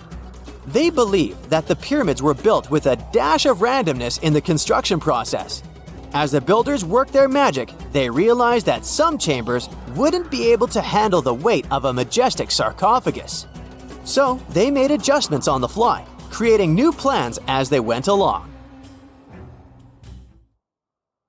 If there's a question that still baffles archaeologists to this day, it's this one. How did the ancient Egyptians build those magnificent pyramids? As far as we know today, their resources were quite limited, especially in terms of tools and building materials. We still don't have a fully satisfying answer, but hey, we've got some pretty amazing theories worth considering. The leading contender among these theories involves the clever Egyptians employing a sneaky strategy. Now picture this. They constructed a slanted and curving mound made of bricks, earth, and sand encircling the pyramid to be. As the pyramid grew taller and taller, they simply increased the height and length of this wacky structure. It's like they were playing an ancient game of Jenga. Now, how did they get those massive stone blocks up there? Well, according to the legendary ancient Greek historian Herodotus, they used sleds, rollers, and levers. It sounds like they turned construction into a supersized game of tug-of-war. And guess what? Herodotus also claimed that the Great Pyramid, the one from Giza, the granddaddy of them all, took a whopping 20 years to build. There's more. Herodotus also dropped a mind-boggling number on us. 100,000 men were supposedly involved in this pyramid extravaganza. Did they hire the entire Egyptian population? Well, it might not be as far-fetched as it sounds. These men were probably mostly farmers, so they probably focused on the pyramids when there wasn't much work to be done in the fields. Like during the flood season of the Nile River. Obviously, specialists in the archaeological community had something to add to this theory. By the late 20th century, they discovered some evidence that suggests the workforce might have been smaller and more permanent than previously thought. Instead of a massive army of 100,000 pyramid builders, they proposed that a modest crew of around 20,000 workers, accompanied by support personnel like bakers, physicians, and even spiritual leaders, could have gotten the job done. There was also this theory that claimed that the pyramids were actually built from the top downward. It suggested that these colossal structures were nothing more than isolated hills used as quarries. The stones were supposedly drawn from these hills, and over time, competing engineers took charge and transformed them into the iconic pyramids we know today. Now, before you dismiss this theory as a wild fantasy, some folks thought it wasn't completely crazy. After all, there are instances where isolated hills exist, so maybe this theory had a tiny glimmer of truth. Whether it involved ramp building or ingenious work schedules, one thing is clear. Those pyramids have definitely left their mark on history and on our imaginations. Now, speaking of ancient Egyptian mysteries, there's this gigantic unfinished obelisk sitting in ancient Egypt, and scientists are trying to figure out how it was shaped. Now, some people suggest that our industrious ancestors used handheld pounders to get the job done. One expert has a different take on the matter, though. He argues that if we take a closer look at the pattern left behind by the shaping tool, we'll notice something peculiar. The walls of the trenches surrounding the obelisk display a neat and even pattern, which is pretty unlikely if they were pounded away by mere mortal hands. According to this expert, those horizontal striations are usually the result of a tool that takes breaks while removing material, leaving its mark on the surface. But wait, there's more. Imagine the tool being rocked back and forth against the trench walls, clearing away the waste to keep the trench from narrowing. Well, in that case, the tool might have left some funky horizontal striations where it was pressed against the sidewall. This sounds like some fancy technology at play, don't you think? And guess what? The dynastic Egyptians probably didn't have access to that kind of know-how. Another famous Egyptologist from way back also uncovered a bunch of core drills during his adventures. Although the actual drill bits are missing, his collection houses these particular core remnants made of limestone, alabaster, and even granite. These constructions aren't the only amazing thing the ancient Egyptians left behind, though. As it turns out, the Egyptians were the genius minds behind the creation of the handheld mirror. Yeah, that little mirror you use every day to check yourself out. But here's the twist. These mirrors are like pieces of art. They were decorated with inscriptions and figures. But that's not all. The Egyptians had a serious concern with their appearance. They knew the importance of personal hygiene and looking fabulous. So, in their quest for pearly whites, they invented toothbrushes and toothpaste. Dental problems were pretty common back then, and their smiles weren't exactly all white. Dentistry wasn't their strongest suit, you see. Maybe their minds were distracted by all that pyramid building. So that doesn't mean those ancient toothpaste recipes weren't amazing. One delightful concoction included rock salt, mint, dried iris petals, and pepper. Some brave dentists in the 21st century tried it out, and it worked pretty well. Ground-up ash was also used in another recipe to create a tooth cleansing paste. Mint was missing, so that didn't do much for their breath. That's when the genius Egyptians came up with the world's first breath mints. They made tablets from heated spices like cinnamon, and they mixed it with honey. Now, let's shift gears to home decor, Egyptian style. They surely took ornamentation to the next level. While the concept of decorating furniture started in Mesopotamia, the Egyptians cranked it up a notch. They went all out with different colors of ink and even developed various weights of paper. Oh, and let's not forget about those cute little area rugs we all have in our homes today. Guess who came up with the idea? Yep, the Egyptians. They used the versatile papyrus plant to make those cozy rugs. And speaking of trends, the Egyptians loved their knickknacks. They had an assortment of small figurines in the shapes of cats, dogs, and people. These statues were made from various materials, like simple sun-dried mud to the ultimate bling of gold. It all depended on how loaded you were. The Egyptians were also all about farming, and they knew that clean water was crucial for their crops and animals.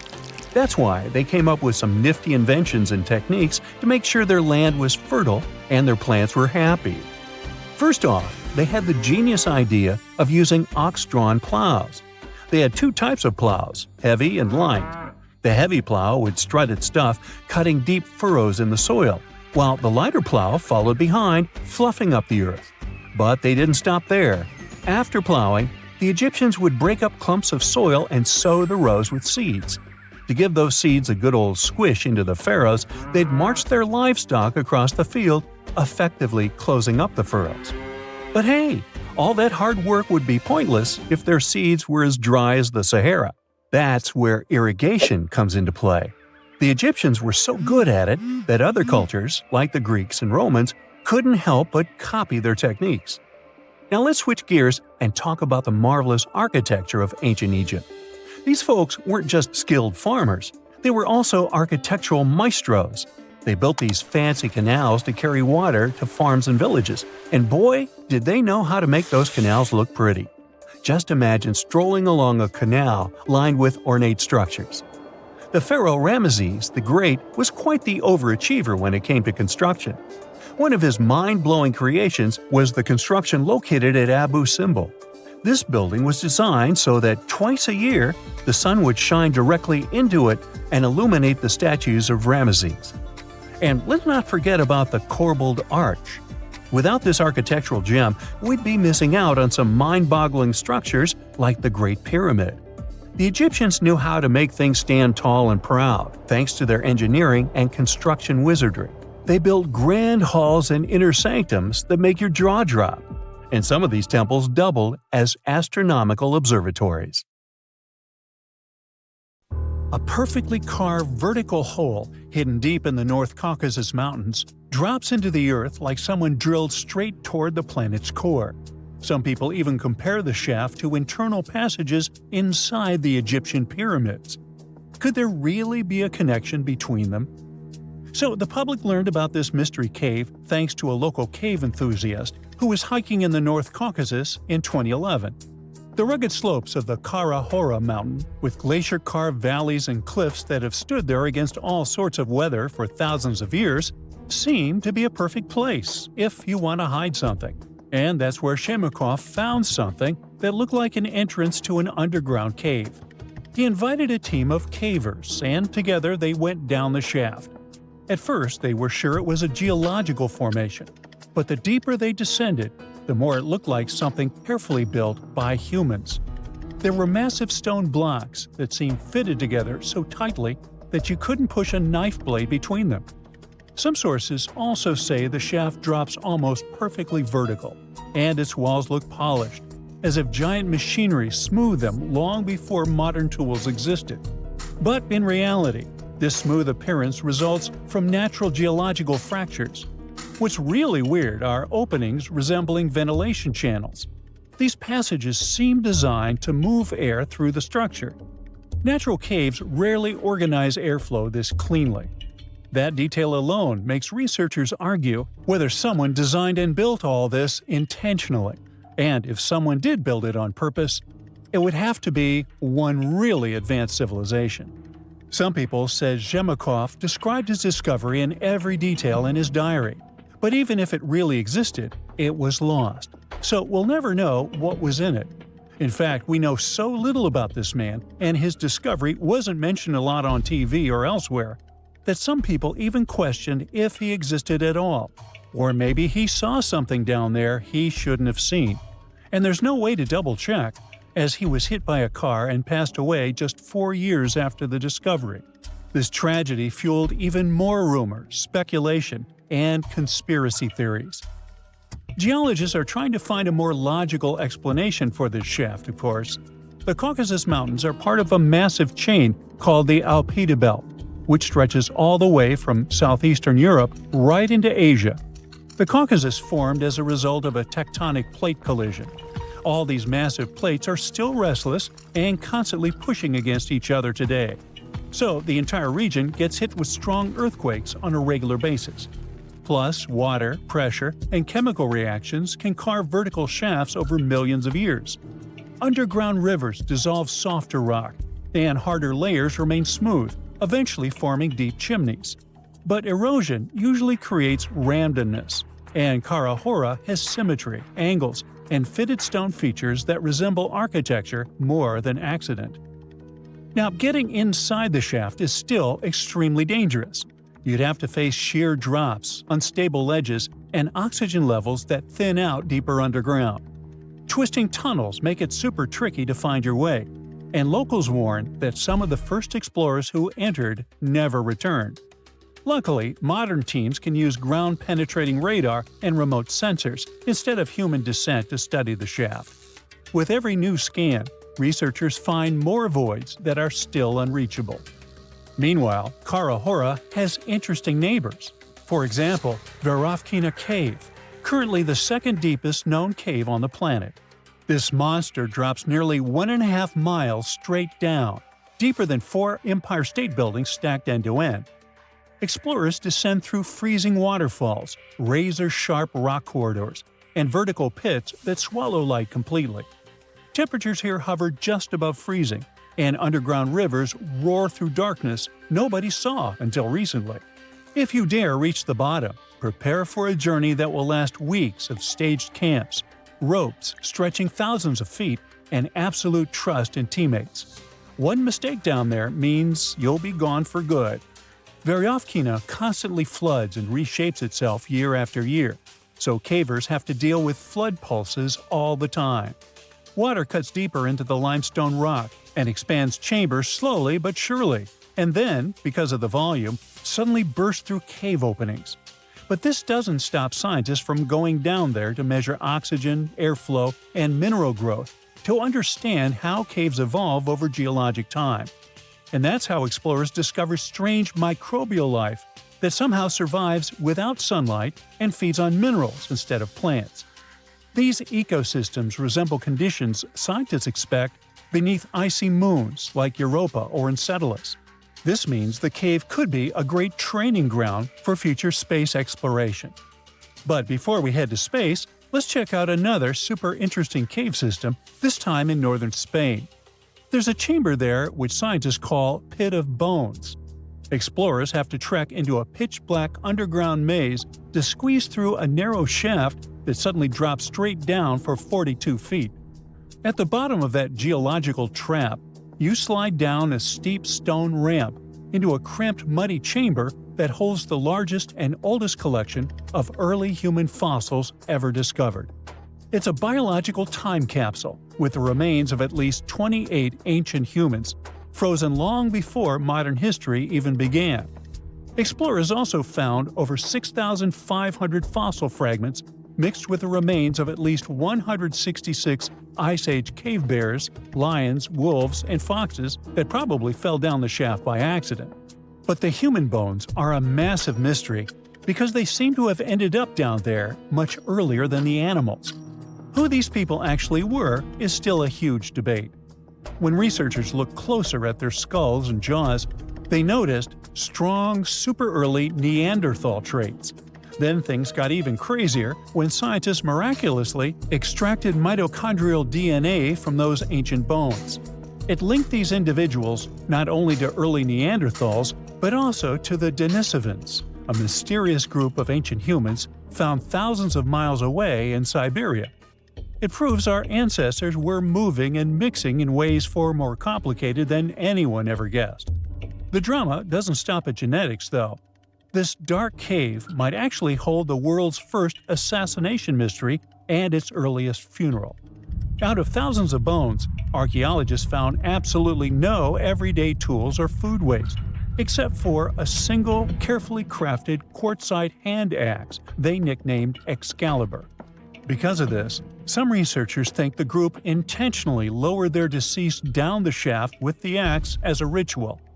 It was probably a way to show compassion hundreds of thousands of years before we thought possible. At the same time, one of the skulls shows two identical lethal fractures that look exactly like intentional blows.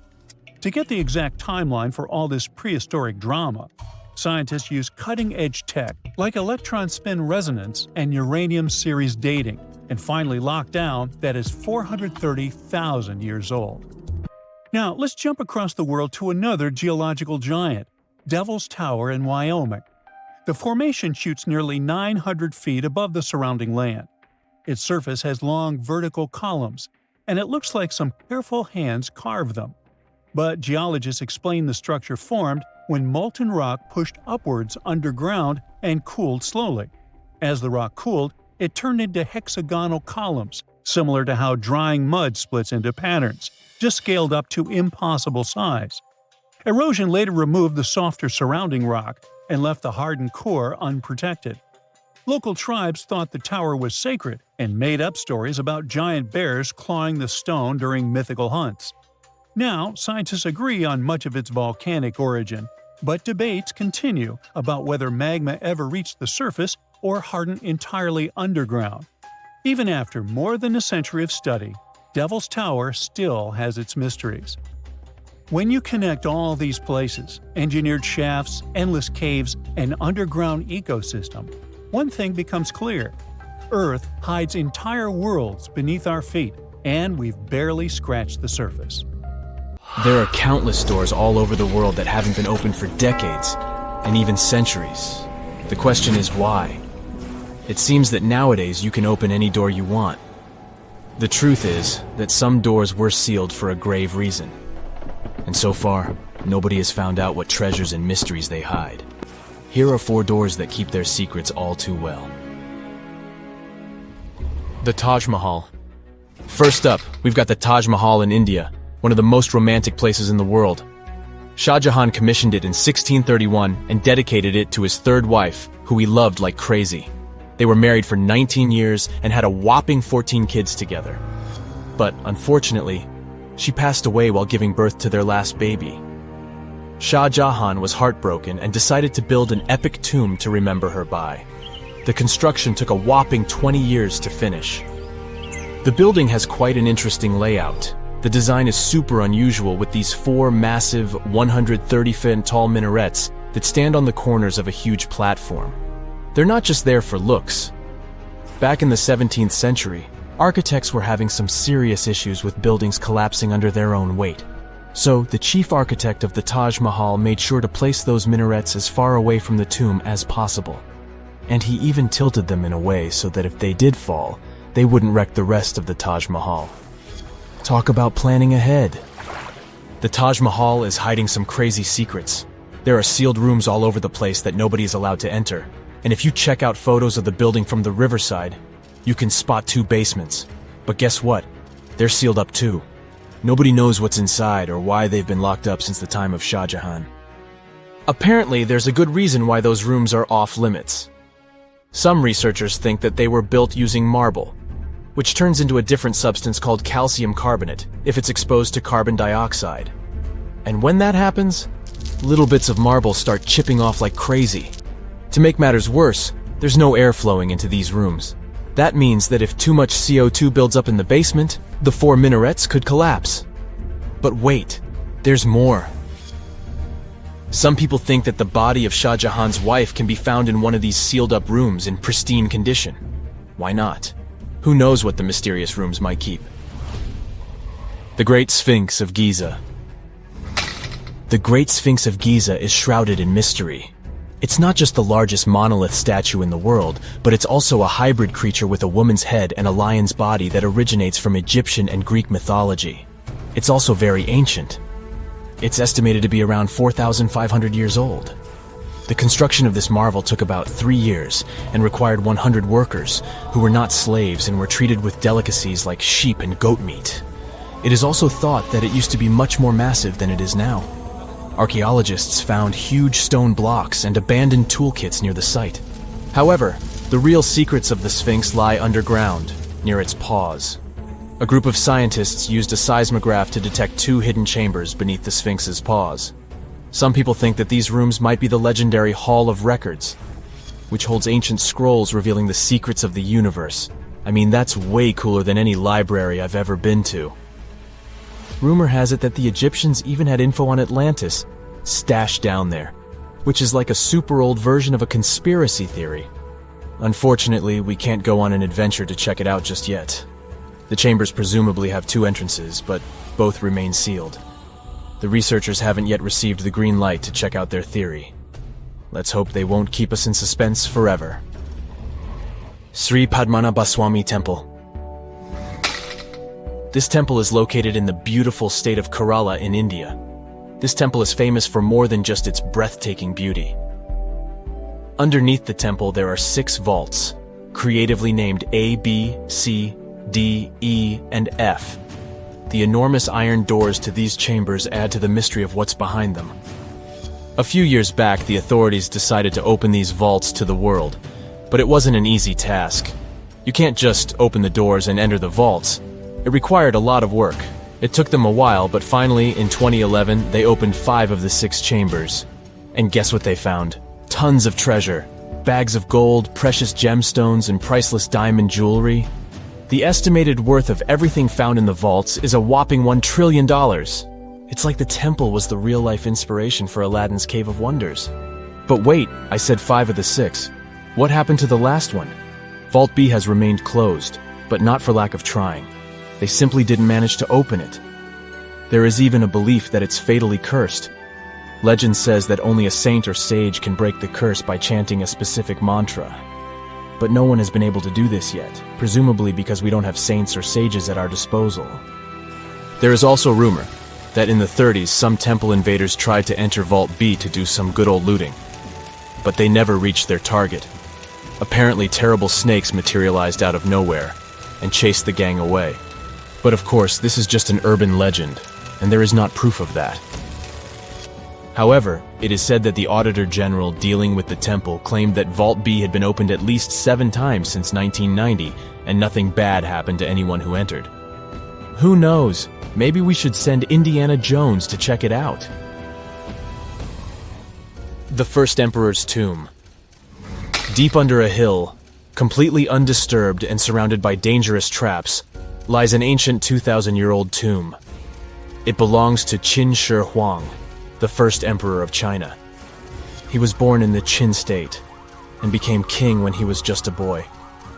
But when he grew up and gained full power, he united the warring states ancient China was divided into by conquering them. After that, he created the Qin dynasty. When he died in 210 BCE, they buried him deep underground in a massive tomb. And when I say massive, I mean massive! Back in 1974, some farmers in Xi'an, China, stumbled upon something strange while digging a well, a huge terracotta soldier. This discovery led to an extensive archaeological dig that has continued for over 40 years, revealing a collection of thousands of clay soldiers. The unique thing about these soldiers is that each one has its own unique features. from hairstyles to facial expressions. It's believed that there could be up to 8,000 of these soldiers, but only 2,000 have been found so far. Interestingly, the central tomb, which is believed to be the resting place of the emperor, is still untouched. In ancient records, there are references to a vast underground city that the emperor built, complete with scenic towers, palaces, and whatnot. Sima Qian, a Han Dynasty historian, wrote that the tomb was adorned with treasures and had space for hundreds of officials, but the lack of technology to properly examine the site is what's holding things up.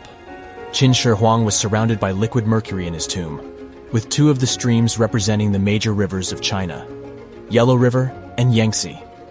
The ancient Chinese believed that mercury could provide immortality, but it could have also caused the emperor's death since he regularly took mercury pills to prolong his life. The dangerous levels of mercury contamination in the soil near the tomb are the main reason why scientists are reluctant to explore it. It could be very dangerous both for people and for the environment. Now, if I had to choose which door to open, I'd probably go for the one that doesn't lead to a tomb surrounded by poisonous mercury. Call me crazy, but I'd like to avoid any potential health hazards.